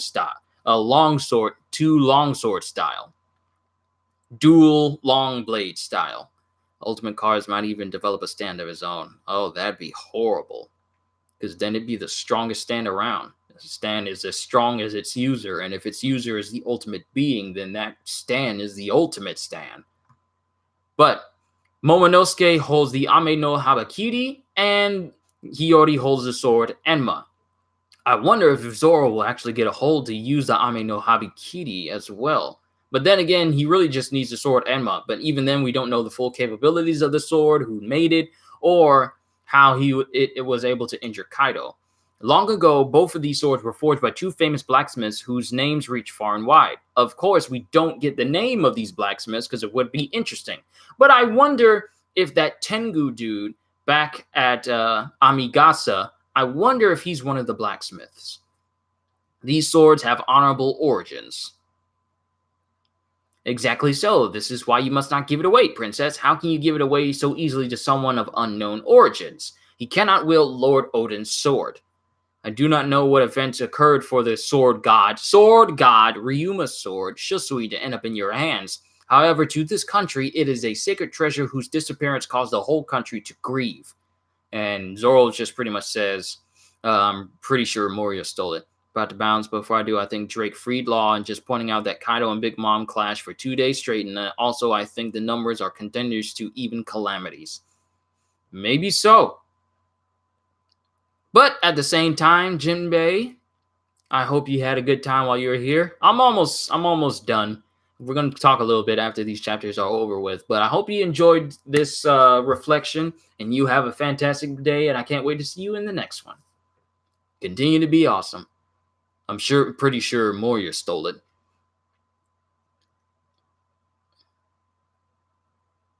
Anyone remember early in part 3 when Dio used Hermit Purple? He did. Oh, I remember that. So please return Shusui to us. Well, if you're going to give me a replacement,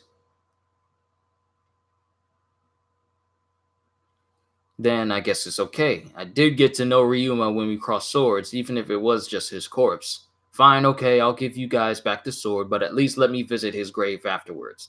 So, they don't know that Zoro has actually fought Ryuma, well, his corpse, when Moria revived him during the Thriller Bark arc. So, of course, Kawamatsu responds, "He is delusional. Are you sure about him, princess?" Of course, I wouldn't be surprised if Zoro explains how he came to come by the sword and explains how he knows Ryuma. Then we cut to the Flower Capital. The samurai in prison in the Rasetsu district have yet to be released. And they're still wondering, like, darn it, what should we do? And then we cut to Law, still bloodied and beaten a little bit, sitting right next to Hawkins, pointing his sword at him, who's also bloodied as well. "Tell me what happened to the pirate alliance between Kid, Apu, and yourself." "We were set up. Scratchman Apu was already working under Kaido. That monster Kaido said to us, 'If you want to become my subordinates, then I will welcome you with open arms.' He has been recruiting strong soldiers for his army for a long time." I love doing Basil Hawkins' voice. "And all in order to have the world's strongest army. Back then, my chances of victory was 0%. Escape chance, 0%. Submission to survive chance, 40. I had no choice.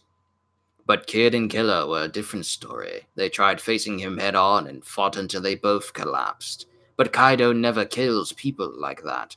He always does whatever it takes to break their spirit until they submit. I can't imagine Kid bending the knee to him, so he's probably dead. As for the rest of his crew, if you want to save your captain, then do this and that, as Broty probably told them. In the end, Orochi is going to do whatever he wants with them. The 4 emperors are monsters compared to us. Common sense doesn't apply to them." So literally, it's just letting you know that Yonkos function on their own set of rules and their own set of thinking and their own set of morals.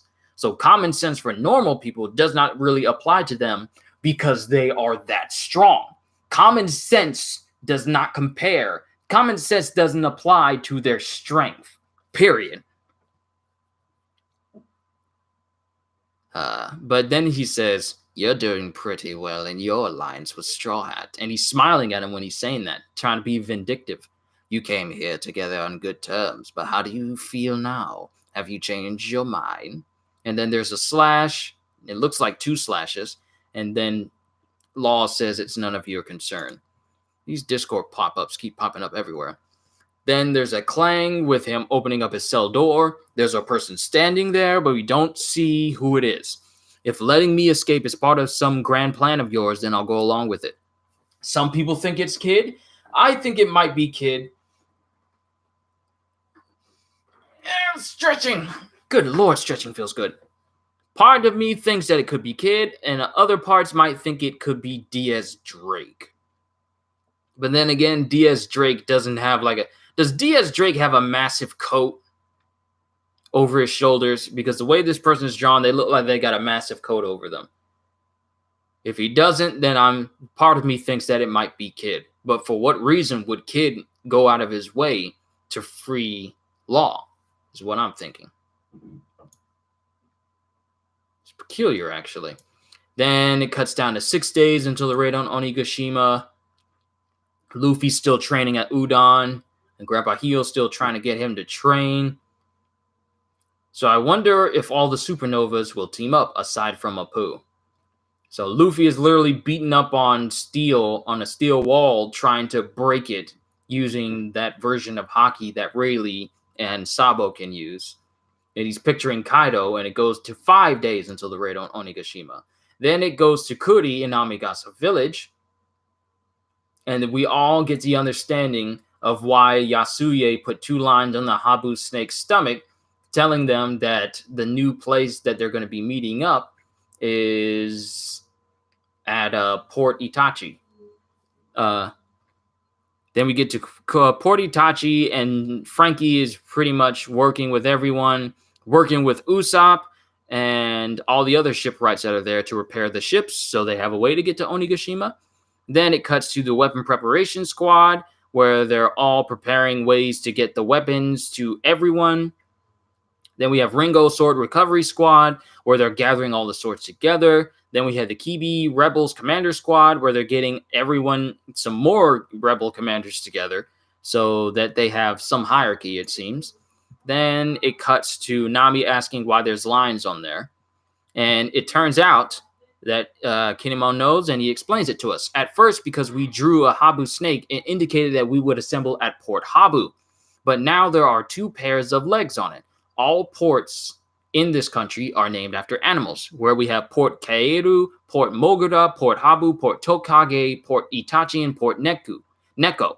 It may be a bit too long, but if you put legs on a snake, it becomes a lizard. Udon's Port Tokage is the lizard port. He changed our meetup spot in order to ensure that someone perceptive in the enemy ranks cannot disrupt our plans. Lord Yasuye understood what needed to be done, so he changed it at that moment. So now they got a brand new place, which is going to be at Port Tokage. And I said Port Itachi earlier. I was completely wrong. Please forgive me. And everyone is musing over how great Yasuye was.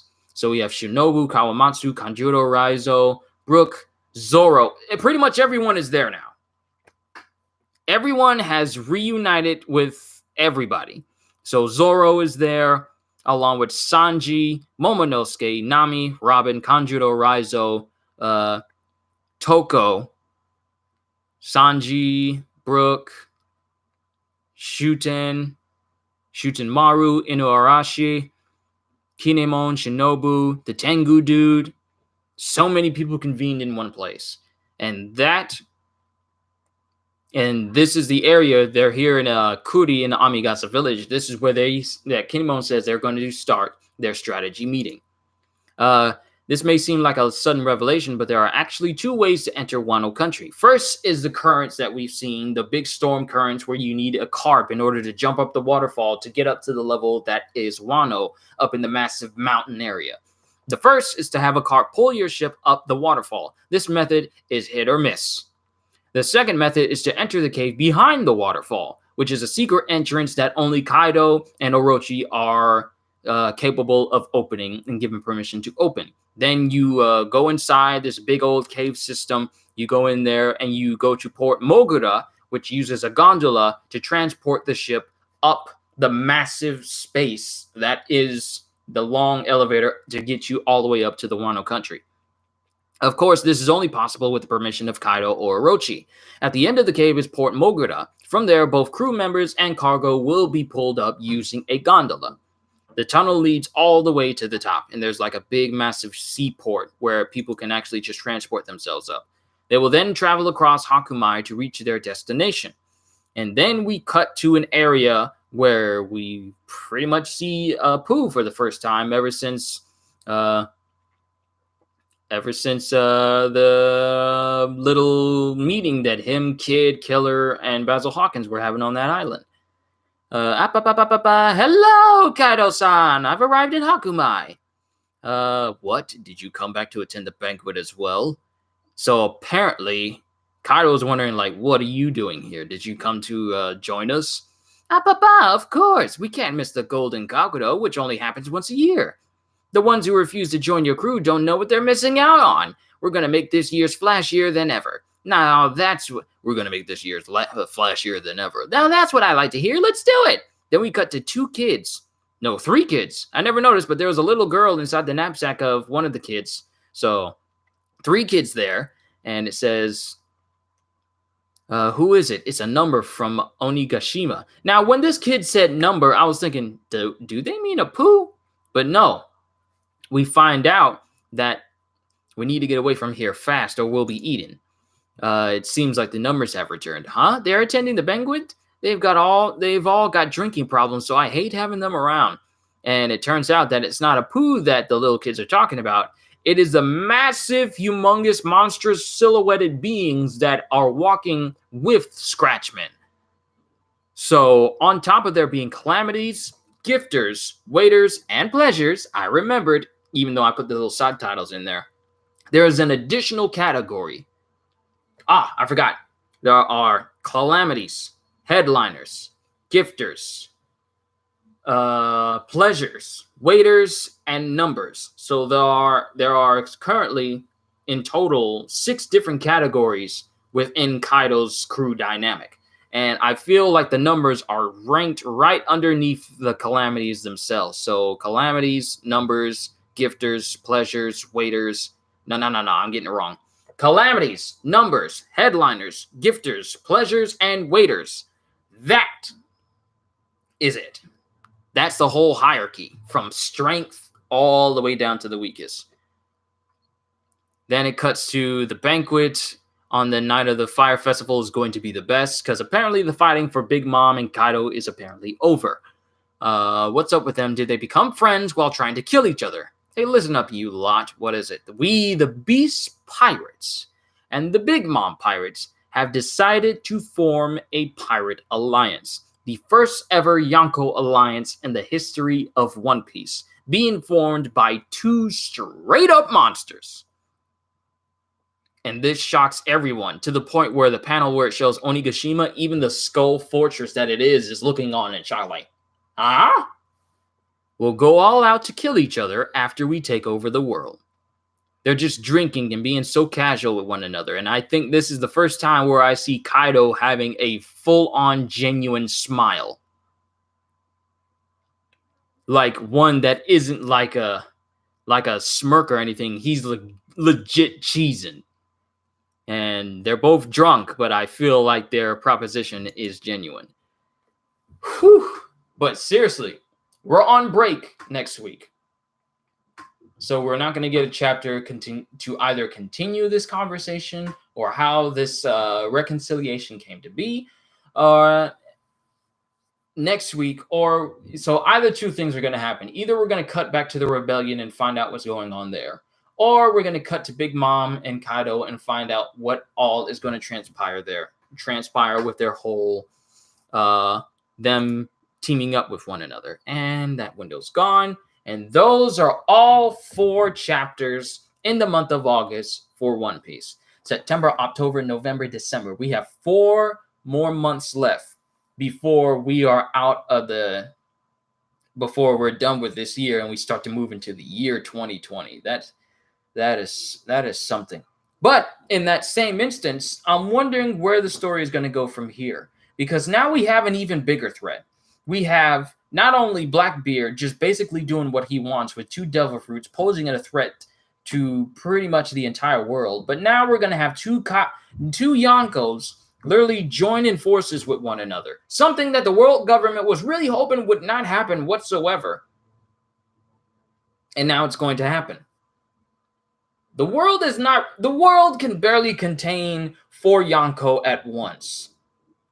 And even when a Yonko does whatever it likes, the world is not able to really recover well from it. Like the world is still shook up by the whole Marineford War. You can still feel its effects throughout the world of One Piece because it is one of the biggest battles to ever happen. So if one singular Yonko is able to cause such an upheaval in the world, 2 Yonkos teaming up with one another. Because basically, beforehand, Yonkos never interfered with anybody. And if they did interfere, then they would come to blows. And it would never be met with some sort of, peace treaty or whatever. Or no, it doesn't end peacefully in any way. So for 2 Yonko to team up, basically a group of pirates who never really want to work together, they rather do their own thing. For them to team up and say they're going to take over the world together, I feel like all hands need to be on deck because Big Mom we've seen how strong Big Mom is. Like, we haven't seen her be beaten in any way. Any attempt to stop her has been met with complete and utter failure. Try to kill her with missile launchers? Her screaming just basically blows up the missiles themselves. You try to zap her with a giant lightning bolt that is able to incinerate everyone around her. She pretty much just brushes it off and continues to walk forward. She has the physical strength to literally carve out a section of land just by the force shockwave of her attacks alone. She is able to resist any type of attack if she's not, overcome with emotion from Mother Caramel. That's the only thing we've seen actually able to bring her durability down. But when she's fully in control of herself, you cannot injure her in any way.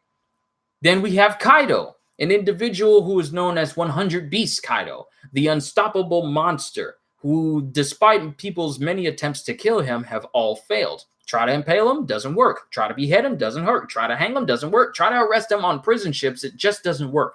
Plus, on top of that, his strength is monstrous enough to knock out Luffy from his Gear 4 form with one singular blow. And he's fast enough to blitz Luffy with no trouble whatsoever.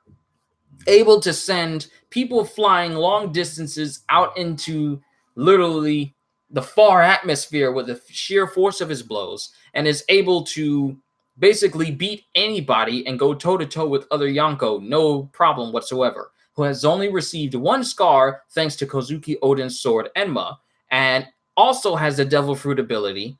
Oh, I forgot Big Mom's Devil Fruit ability. Her ability to literally manipulate the souls of people, rip the life out of people, and consume it, or put it into other things. And she's able to, cause... Would poison kill Big Mom because her kids were worried about the cake being poisoned? Well, that could be one way that you can actually bypass her durability.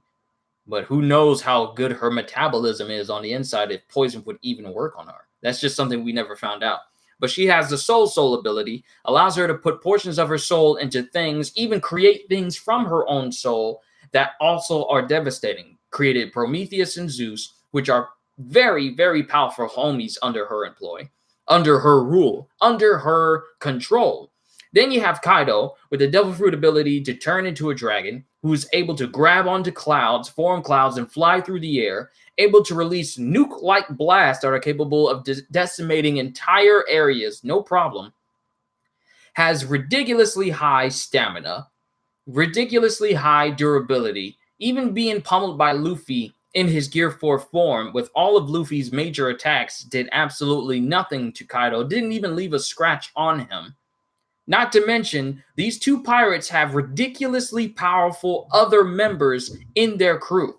Big Mom has Katakuri and the rest of the Sweet Commanders, plus numerous other people in her crew that have very, very potent and very, very versatile and sometimes very dangerous Devil Fruit abilities.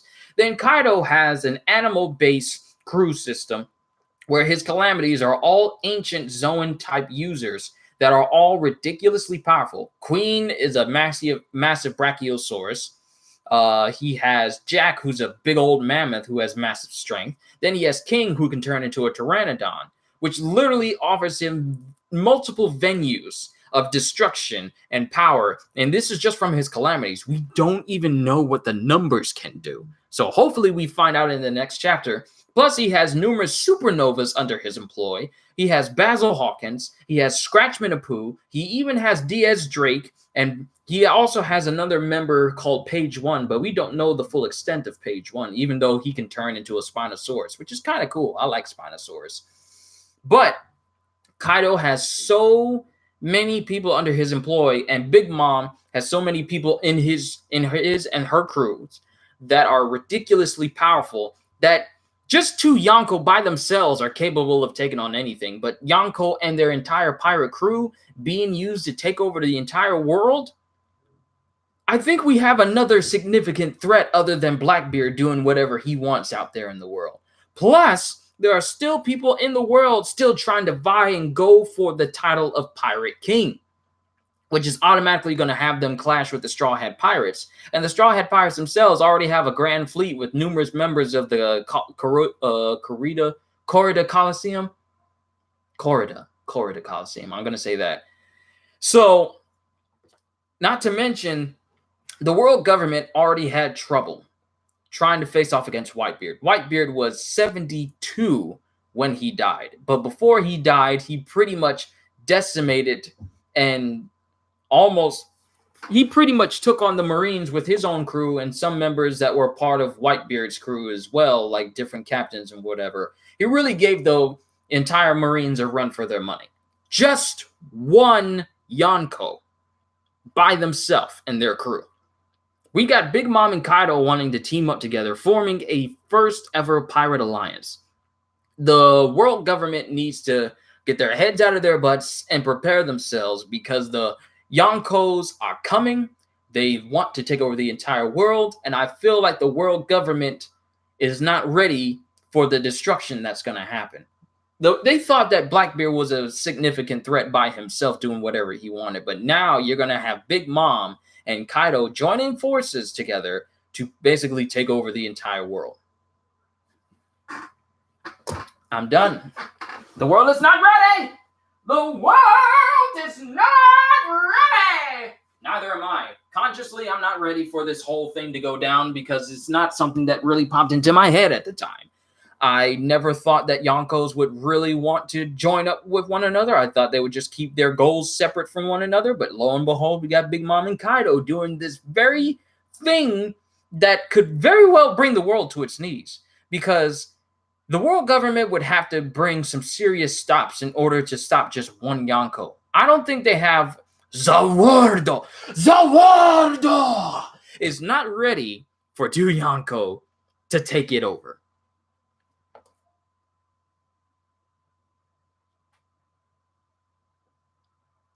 Boy. But here's the thing, though. Will it even get that far?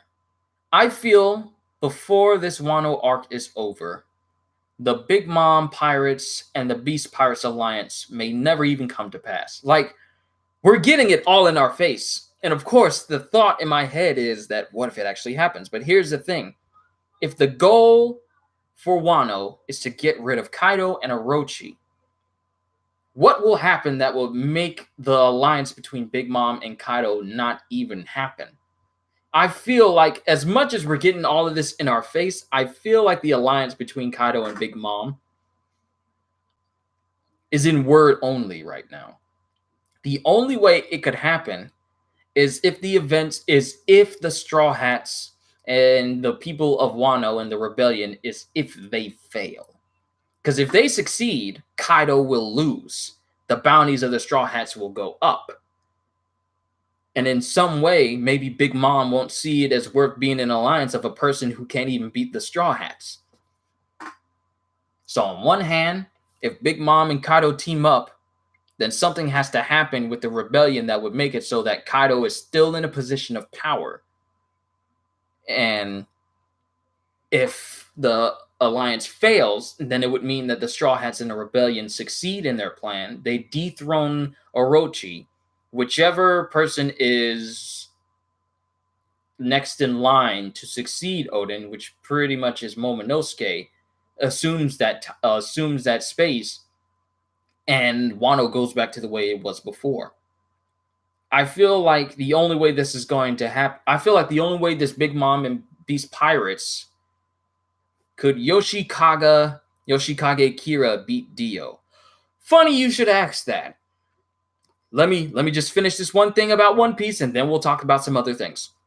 I feel like the only way this Beast Pirate Alliance and Big Mom Pirate Alliance is going to work is if the Straw Hats and the rebellion for the liberation of Wano fail. Because I feel, well, he already is older, so is the heir done by age or gender? Well, if they're going by the classic, by the original traditional way that an heir is chosen for the throne, I think they may just go by gender in this regard.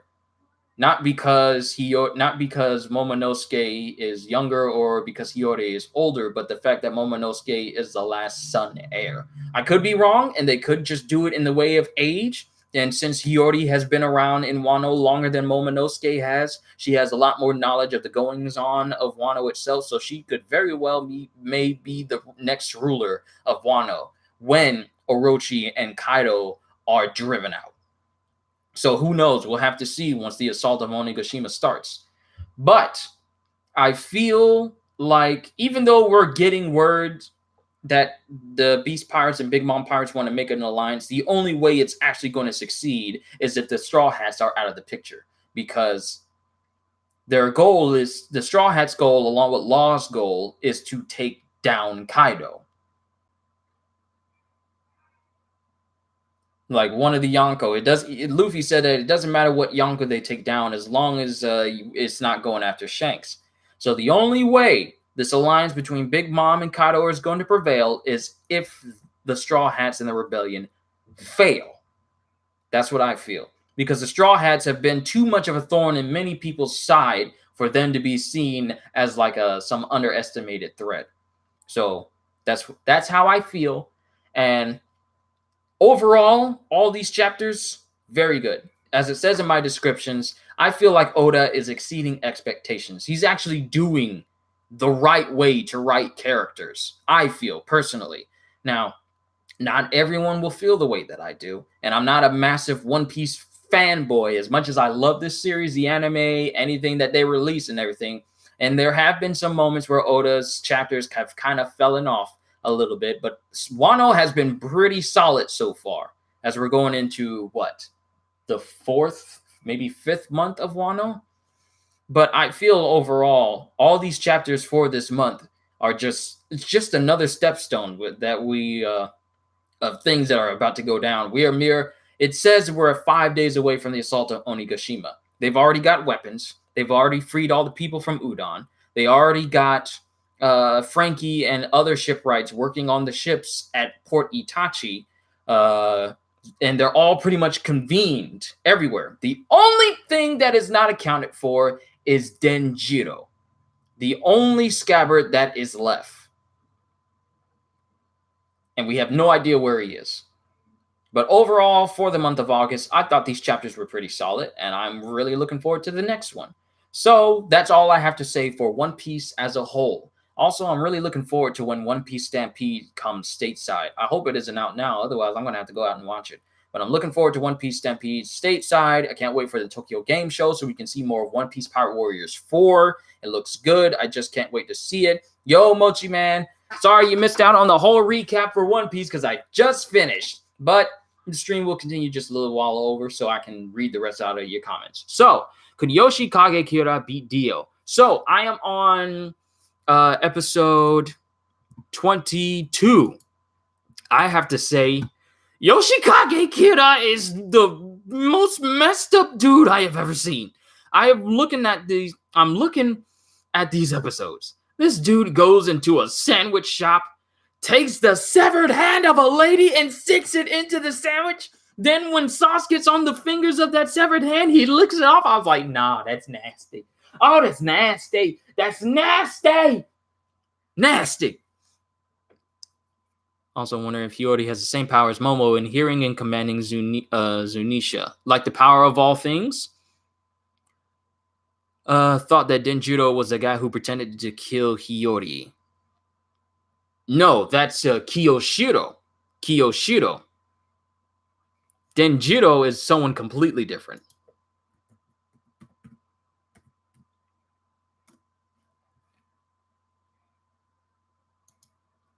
And his appearance has yet to be revealed. Nope, hasn't been revealed yet. But no, Kiyoshiro and Denjiro could be the same. Maybe. Maybe. But how old is Kiyoshiro, though?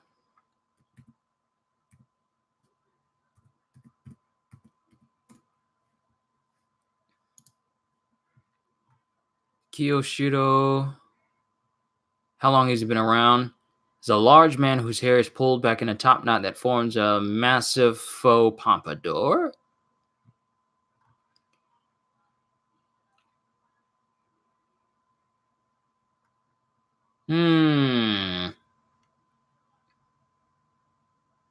Kiyoshiro raised Komurasaki, so he basically raised Hiyori.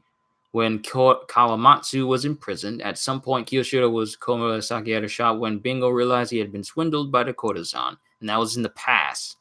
And this is according to some of his associates. Maybe he and Denjiro are one and the same. That would explain why I feel like he's a turncoat. Because hopefully they aren't the same. He is a good matchup for Zoro. It'd be interesting to see. But back to Yoshikage Kira. When I saw that man take a severed hand out of his pocket and just like he had the hand like this and he was touching the bread with the hand, not his own hand, just touching with the hand. I'm thinking, Can no one see this man take a hand out of his jacket and rubbing up on the bread wrappers? Like, this is nasty. Then he pokes it into the plastic and the hand itself gets like sauce on it. And I'm thinking like, no, this dude ain't about to lick the fingers. No, this dude ain't about to lick the fingers. And then he starts looking at it and his eyes rolls up in his head. And I'm thinking, you nasty. But yo, the dude is nasty. It's just nasty. Why is he carrying a hand around in his jacket pocket? I'm going to find out because as soon as I'm done with this stream, I'm going to continue with the episodes and I'm just going to keep watching it. It's a big theory that Kiyoshiro and Denjiro are the same because in the opening, it seems like Kiyoshiro is in Denjiro's place, but this could just be because they wanted to put someone else there. Well, I'm still standing by my entire theory that he's a turncoat, and there's something like, so with you saying that Kiyoshiro and Denjiro may be the very same person, I feel like the reason why he hasn't been revealed yet is because the shock value of who he is may very well surprise everyone. So with you saying that Kiyoshiro and Denjiro being the same person, it might help with my theory thinking of him being a full-on turncoat, because when he slashed Hiyori in front of Orochi and had this big old spectacle of having a memorial service with her, yet it turns out that she's alive and well, no problem, no issue whatsoever. Plus, with your theory, it just may very well make that it might turn out that Kiyoshiro's actually one of the 9 scabbards who's just been working under Orochi this whole time. But it actually is just a turncoat working for the rebellion instead. So it just makes me wonder. But back to the nastiness that's Yoshikage Kira. He nasty. I still can't get that image out of his head. Like, you don't put 2 dead fingers in a sandwich and then lick those same fingers because it got sauce on them. Like, that's nasty. The hand is hot. The hand is cold. The hand is cold, hot, and you're you're licking sauce off of dead fingers. Nasty.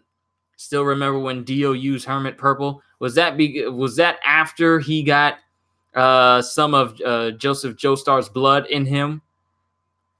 I'm trying to remember, but my stomach don't feel right. I'm hot. My mouth is getting watery. That is nasty. That is disgusting.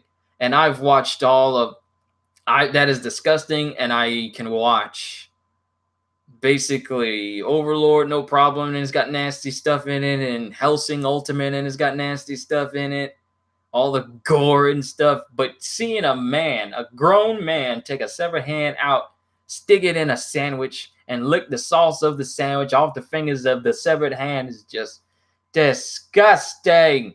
It's nasty. You would think I'd be unaffected by these sort of things after playing through games like Resident Evil, God of War, basically any game that causes you to dismember people in a visceral way. You would think I would be unaffected by it, but it's just when you see it happen and you have no control over it and you're just watching it happen, it's just nasty. That's all I can say. Dio used Hermit Purple at the beginning of part 3 when they were on the plane to Egypt, but Dio used Hermit Purple and Joseph mentioned he felt someone was watching them. All right! I forgot that's how he found out that the Joestars was going after him. I forgot how he was able to do that. I really did forget.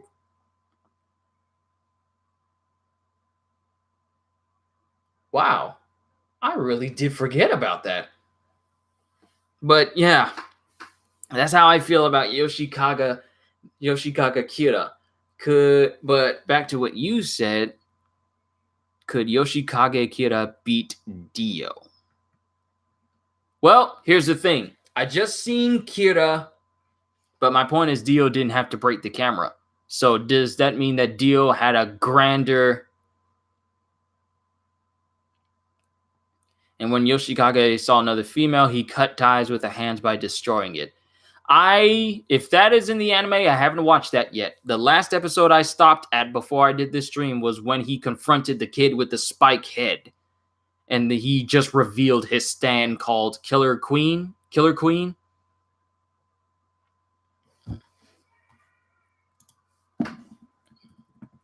I'm getting his stand's name wrong, ain't I? No, it's Killer Queen. Okay, so why was I thinking of Queen? Sorry, I heard that song at work one day, and I was just thinking that maybe I'm getting it confused with something else, but it's called Killer Queen. I literally just seen him reveal his stand Killer Queen before the little chubby fat monger kid, which he actually got on my nerves. Like the fact that he wanted friends and then he just turned into like a loan shark who always kept tabs on everyone. He literally just came out of that kid's school walking with the bag that had the hand inside because he's been tailing Josuke.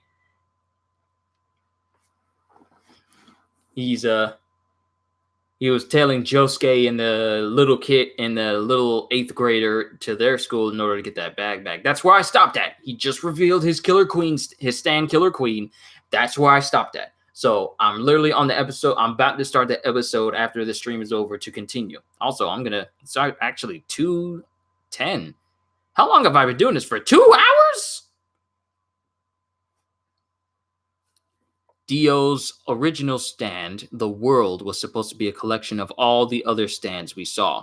Not so in terms of power, he was supposed to have all other stands' powers as well, or just the ability to stop time. Is the world essentially just an amalgamation of all other stands that all the other stand users were using? And also, it also brings into perspective how the Dio was able to have so many people with different stands. And Yaba had that bow and arrow that, for some reason, is able to give people the ability to have stands. Koichi. See, another example. I forgot his name, yet I know exactly what he looks like. That is, I'm good with faces. Like if I looked at your face one time, I would automatically know who you were. I would automatically recognize you. But names just escape me so hard. I literally just heard this dude's name 2 hours ago before I started this stream. Koichi, Josuke, and the guy with the lines on his face. See, I recognize faces, but the names just don't come to me. I'm so sorry. That's why I try to remember so many people's faces all at once. But Dio's original stand, the world, supposed to be a collection of all the other stands we saw. So is his stand, the world, supposed to be an amalgamation of all the stands that Yaba made to protect him? Originally was supposed to have all stands, but then Araki thought, no, that was too powerful and changed it to time stopping, but that's why he used Hermit Purple. Oh, so it's in reference for his... So originally he was supposed to be able to use all types of stand powers, but Araki decided that it would be too powerful for him to have all stands powers and just restricted him to time stopping. That's an interesting little tidbit. That's interesting. Learn something new every day. Dun, dun, dun, dun. The more you know. So that was interesting. Whew. Well, the whole One Piece is done. Now we're talking about JoJo. I can't wait to see the rest of this. I can't wait to see the rest of these episodes. I still don't go back. I don't go back until Wednesday, so that means I have plenty of time to fully catch up on all current JoJo out right now. So that'll be interesting to see. But now that we're done with One Piece talks and we're talking casually, he changed it so that Hermit Purple was Jonathan Stan and become Dio. And become Dio had his body, he could use it, but that was basically a retcon.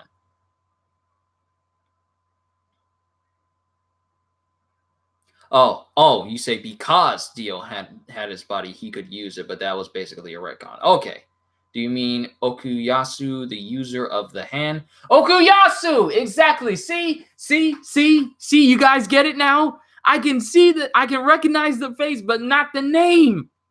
Koichi, small chubby kid with a weirdly spiked head with no hair. I don't know if that's his bone structure or if those are just growths. Then Okuyasu, who has the ability of the hand, and then you have Josuke, who's able to use... I forgot his stand name. See? I can remember faces, but not names. You guys understand now? Even if I see it like a couple of seconds ago, or if I watched it, when I start talking about other things and film, Crazy Diamond. Guys, I just want you guys to understand. I do not mean any disrespect to you guys when I can't remember the name of certain characters or I forget certain things. It's just how my mind works. It's just how it works. I've been this way since I was a kid. I can remember so much, but then when I start remembering other things, I can remember faces, but when it comes to names, it just leaves me. It just leaves me. That is my quirk, not my power, but that is just a quirk of mine that just happens. So if I don't remember Shining Diamond, not Crazy Diamond, Shining Diamond. So when I can't remember the names of certain things, it is not because I don't want to remember it. It is just that it just escapes me. I just fully apologize to you guys. But Shining Diamond, the hand, and then what was Koichi? Wait, Koichi. Koichi is not the kid with the spike heads. I'm talking about. You just mentioned Shigechi. Shigechi with the. See? You guys understand now? You guys understand? Shigechi is the kid with the weird growths. Koichi is the one that has reverb. Okuyasu has the hand. Josuke has Shining Diamond. And Shigechi has. What is it? It starts with an H, not the Horde.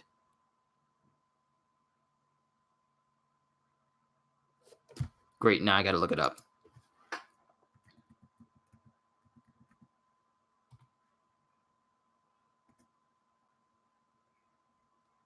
Harvest!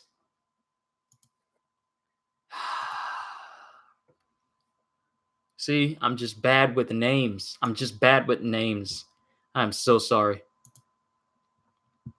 Plus, I got these other tabs. The hand was pretty powerful, but used by an idiot who couldn't use it to the fullest.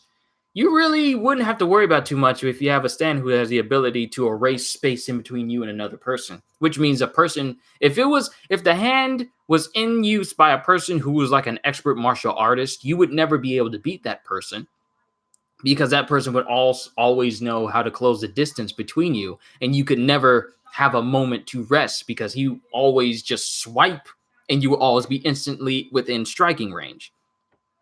Harvest is Shigechi stands. The chef is the best. I love the chef. The chef has absolutely no ill will unless you walk into his kitchen without cleaning your hands. His stand's ability to literally rejuvenate a person's body, get rid of cavities, and regrow lost teeth so you're in perfect health? I want to eat his food. When he was cooking, his food made me hungry. Love the chef. The chef is cool.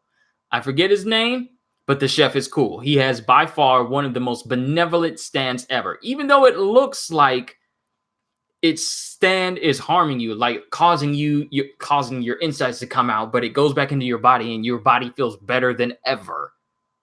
I love his stand. She's a Killer Queen, Crazy Diamond, a Shining Diamond, Gunpowder, and Gelatine. Gunpowder and Gelatine. Chef is the best. Yes, he really is. But how many dogs have died in JoJo's? I get the feeling Araki hates dogs. Wow, that's a really good point. A lot of dogs have died in JoJo. And every time a dog has died is to reveal a brand new stand. There is so many pop-ups from Discord. Not my Discord, but other people that I'm in a channel with. There's one where Death 13 killed a dog. Then there's another with the Hawk stand user. Then there's the one where the ghost girl and the dog are dead because I'm going to assume Yoshikage. So yeah, a lot of dogs have died. Can you imagine John Wick?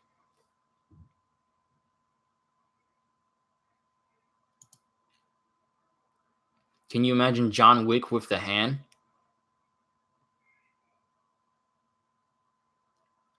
You mean John Wick, who's pretty much already unbeatable, would basically never have to worry about people closing the distance? He could Instant headshots at all times. Tonio is the chef's name. Thank you. I'll try to remember it, but given what I have told you guys, I might forget him the next time we talk about him. So I apologize. I'll recognize his face forever, but his name may just drift in the infinite void that is my mind, and may come back, may not come back. But John Wick with the ability of the hand is he's already OP enough as it is. So I feel like John Wick doesn't need the power of a stand, because then, well, no one can beat him now. Like, the fact that, here's one thing that I don't get about the people who live in the world of John Wick. You know exactly who John is. You know what he can do. You know what he has done. And the fact that no one, when he went excommunicado, was able to claim the bounty in the hours that he was still alive should be an indication that maybe you should just give up on trying to claim this bounty. If no one has claimed the bounty on John Wick within the first hour, you're never going to claim it. Just give up. Jotaro should be unbeatable after part 3, but is barely used. Yeah, he's like a passing person, really. He's like in a mentor position. We don't really see enough of Star Platinum all that much, except to show off a couple of things. But he's not really a person who's used much in the episodes I've seen so far. At least from what I've seen. I'm still on episode 22. It goes all the way up to episode 39, so who knows? I might get surprised. But if you guys already know, then don't say anything about it, because I want to find out on my own. Amazing how Jotaro got younger in part 4. Everyone, I think it's the art style. Because the way they had Jotaro look in like part 3, he was just superhumanly massive for him to be a 16-year-old. Then cut a couple of years later, and he's actually less buff looking, but he's also still younger. Like, he's still huge, but he still looks younger, to the point where Josuke's mom actually almost confused him for looking like Joseph Joestar. So, am I saying that right? Joseph Joestar, or is it Jonathan Joestar? No, Joseph. Jonathan Joestar. Joseph Joestar. Josuke, the first JoJo not to be insanely big in muscles, but insanely big in rage when it comes to insulting his hair. I just recently found out why he wears his hair that way, and it makes me wonder how someone who looks exactly like Josuke, the way he is now, helped him, like a lookalike that looked just like him when he was young, like a kid, because during that time he had the same fever that Jotaro's mom had at the same time. And that was when they were gaining stands, which makes me wonder, people having stands. Holly, thank you. Thank you, Grant. You know, I can remember the face, but not the name. So I think when you guys tell me the names of people, I thank you, because sometimes I just don't remember them. I'm sorry. But it makes me wonder the way people gain stands. Some people gain stands naturally, and other people gain stands by the bow and arrow that Enyaba has. So it makes me wonder, when it occurs naturally, it puts people in a fever-like state. But when it occurs via the bow and arrow, either the person dies or the person recovers without a fever, and they end up gaining a stand. So I wonder if a person who gains a stand naturally, does that make them more naturally attuned to it versus a person who gets shot with that arrow and gains a stand? I don't know. I might be overthinking it a bit. No, the fever is different. So the fever is a lot more, all right. The fever in a certain amount of time, the fever is, but the thing is that makes it different is, oh, right. Never mind. I understand. I remember now. I remember why the fever is different, because they're all essentially descendants of Joestars, that they were all being affected by Dio. I can't believe I forgot that part of the story. The fever was due to Dio having Jonathan's body. It was sending a signal down his lineage, and that caused the fever. Yes, right. Just like you said, Grant. I completely forgot that the fever was causing them to causing them to be harmed and also gain stands at the same time. And so it's vastly different than just getting shot with the arrow. I'm sorry, that's one thing that I overlooked. Pardon me, I forget things sometimes. It just happens. But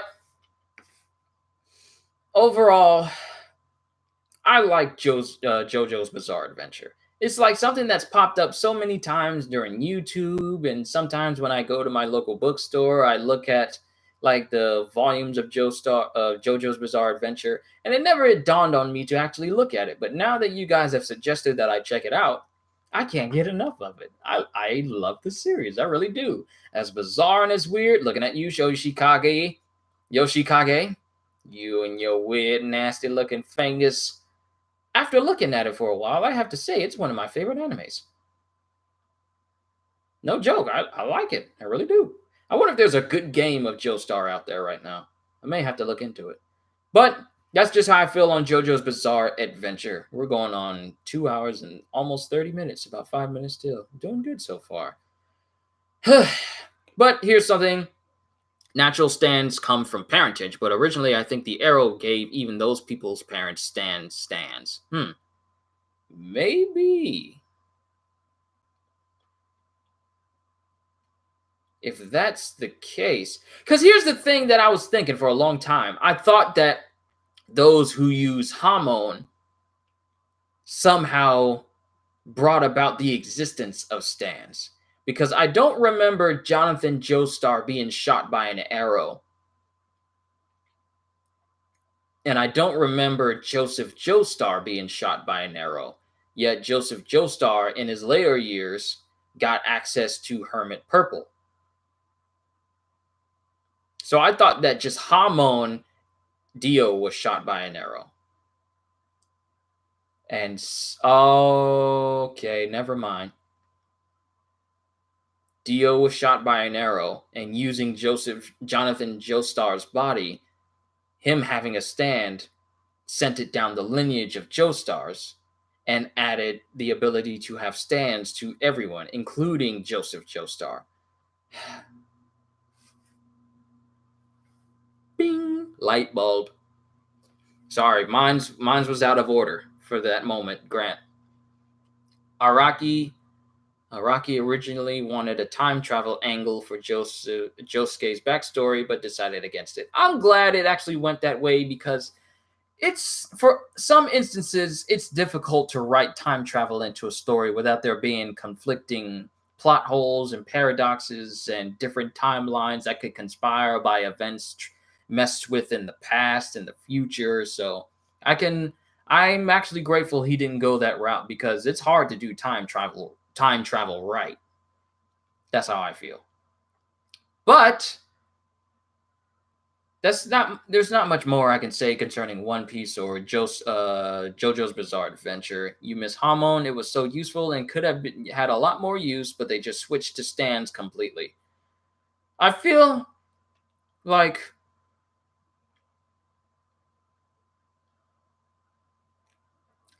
there's much more to Hamon that could have been done. Like just picture a person not being able to use their stand, so they use Hamon instead. Or maybe Hamon actually powers up a stand entirely, but we just don't know anymore because Hamon has been phased out by people having stands now. Hold on.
I got called again.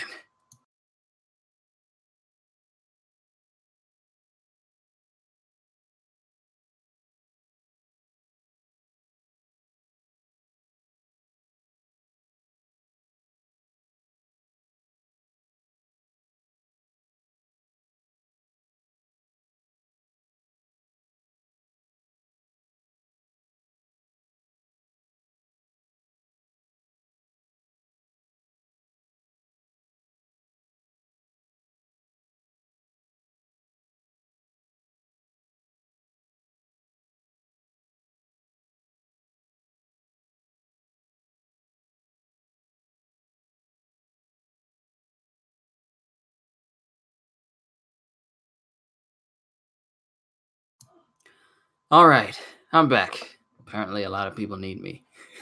Apparently, my little sister is teaching our dog to speak on command. So, in doing so, he's getting a little bit more well behaved. And after this is over, I'm going to grab myself some food and relax and watch some more JoJo. But I miss Hamon. I miss its whole concept, like it being able to use natural energy around you. It's basically like Sage mode for JoJo, but before Sage mode was actually a thing. Because I'm pretty sure, is it weird that one of my favorite JoJo characters is the what is his name? What is his name? Something.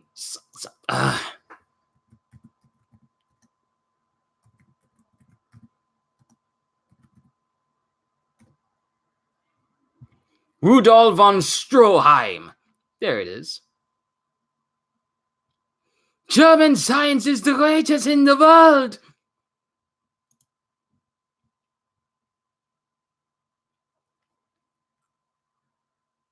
One of the things that I've always thought was lacking in the JoJo's Bizarre Adventure universes is the lack of otherwise non-powered characters being counterparts to stand users, kind of like avatars, chi blockers.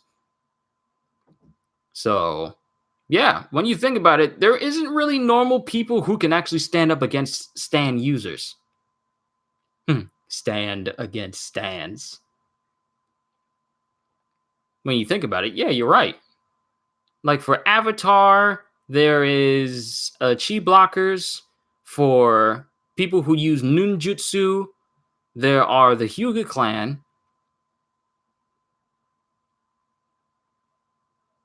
Cars could possibly stand up against Stan users if he wasn't floating around in the infinite void of space.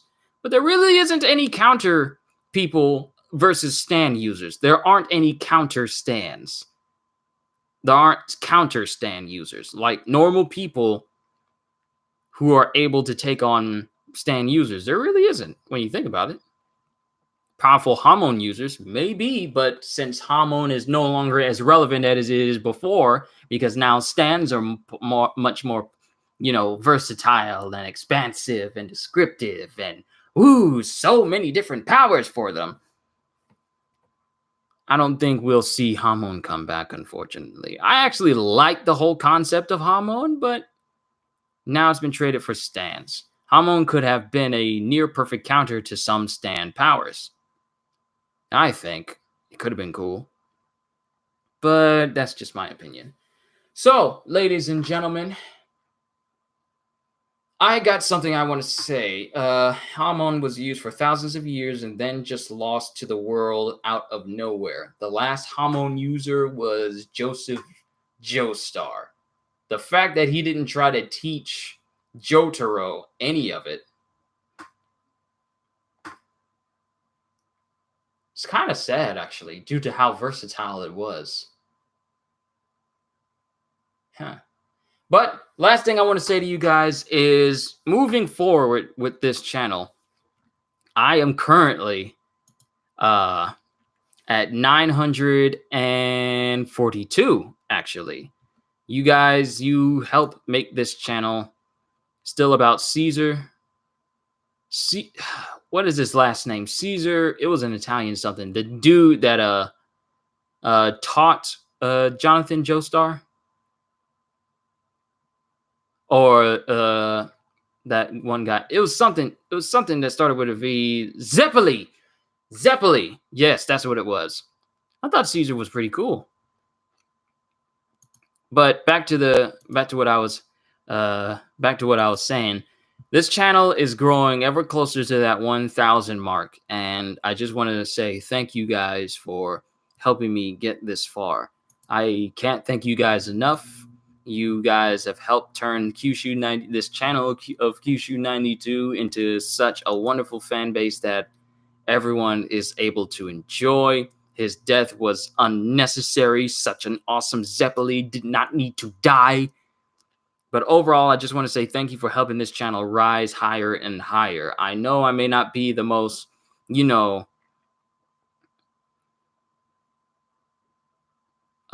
I going to do anything when I get to 1,000? I got some ideas in mind. But I know for myself, even if I get to that 1,000 mark, it doesn't guarantee that I'm going to be able to pursue YouTube full time until I actually start to put some things in order for the channel as a whole. Like there's still things I need to go through. I think I need to put in like a request form and then wait for it to come back. Well, I need to put in a request form and then wait for them to reply and see that my channel is ready to hit that 1,000 mark so I can, take advantage of all the things that a full-time YouTuber is able to use. So even after I hit that 1,000 mark, I still can't slow down and just, stop just because I hit 1,000. I want to entertain more people. Like the community that I'm building is one where people are welcome to come by whenever they want, just enjoy themselves. It doesn't matter what I do, even though my manga stuff tends to have a lot more of a bigger fan base than some of my gameplay stuff. I still want it to be a place, and I still intend to make it a place where everyone's welcome. Everyone can just chill out and they can just enjoy themselves, because there are people out there who are hurting, who just need a person to smile in their face and say, hey, everything's going to be all right. That's the purpose of my channel, to entertain people and to make people happy so that their days, if they're having a bad one, they don't have to worry about it. Watched the video. That was an anime style trailer for Star Wars movies. Is it the one where they have the Star Wars kids reimagining certain scenes from Star Wars, but it's done with like an anime opening? I've seen that. I think it's pretty cool. But you guys help make this channel what it is by you guys telling your friends or family or people who are interested or just looking for channels to check out. You guys help this channel grow, and you help encourage me. One thing that really helps me is just knowing that just something that I do just help, people like it. Like yesterday, I had a person come up on my last review for One Piece and basically said that they hated my voice whenever I changed it. And says, just read it. No, I hate that speech changing thing you do whenever you read. Just read normally. If this person ever watches this video, tough. I'm not changing my voice. I never will. I will continue to do voice changing because I like it. It suits my style. It's what sets me apart from other YouTubers as well. And for people to chime in and says, don't change it. No, don't change it. Don't worry. I ain't going to change. I'm going to continue to do my voices. If anyone out there does not like what I do, you don't have to watch. I'm not making any of you subscribe to me. I'm not making any of you like what I do. I'm not making any of you comment. Everything that comes towards my channel is pretty much your prerogative. I can't make any of you do anything. I'm here at my house. I don't have the power to make any of you do anything you don't want to do. If you guys don't like if people do not like what I make, any videos that I make, any live streams that I do, any voices that I want to add in any of my videos, then you don't have to watch. I can't make you do anything. I can't make you like anything. But for the people who enjoy what I do, I'm going to continue to do it. I'm going to continue to do it until I am not fully able to do it. So if you don't like what I do, oh well, I can't that sounds. Still say your Scottish accent needs some work. Yes, I've been practicing. Don't worry, Hinata. I've been working on that. I'm trying. When I'm at work, I try different accents out, so I definitely need to touch that up. But if there are people out there who don't like what I do, you don't have to watch me. You ain't gotta. You don't say how much you hate how much I sound when I'm doing my voices, because that's not gonna change me doing my videos. Any one of you could say all day that your voices are stupid. Stop that. Which I've actually had people say to me. And I'm still doing it. You want to know why? Because I'm going to run this channel the way I want to. But I am going to run it responsibly and, with integrity. I'm not going to do it in a way that's just going to insult people who come to my channel in any other way. So whether I get dislikes on, and I've actually gotten dislikes on some of my videos. Now, the thing is, the feedback for my channel is almost always overwhelmingly positive. The only negatives the only negativity I get towards my channel is mainly geared towards the voices that I do. It's not going to change anything though, you guys. It's just, I need you guys to know this and take what I'm about to say seriously. I'm not changing. The only changes I'll make is one that makes the experience for everyone better. If it's just one person saying, I don't like what you're doing, change it because I don't like it, I'm not going to change it. Because if there's one person that hates what I do, yet there are 10 other people who love what I do, I'm going to continue to do what people like and what I like. And what I like is making you guys feel good, doing my voices and doing basically whatever I want on this channel while still at the same time doing things that you guys would like to see. So you guys don't need to worry about this channel changing. And when this channel gets bigger and I actually start to get paid for this stuff, you guys don't need to worry about it changing me in any way, because that is not how I was raised.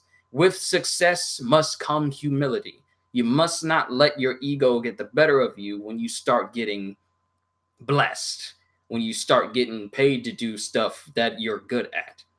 Just one has to remain humble in the face of great success. And because of how successful this channel has become so far, I can only but humbly thank all of you for helping me stay grounded. Not just you guys, but my family as well. Sorry if I'm going on a whole bit tangent here, but I just need to address this as far as the channel is concerned. This channel is going to remain focused on entertaining people. It doesn't matter what happens to this channel when I start getting paid for it, or if I start getting paid for it, it doesn't matter. This channel will continue as it has before.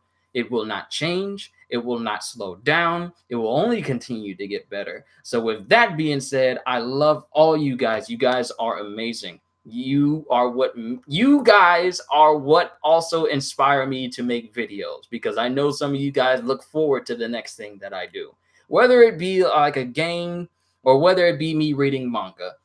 You guys are amazing. I appreciate each and every one of you. You guys are a blessing to me.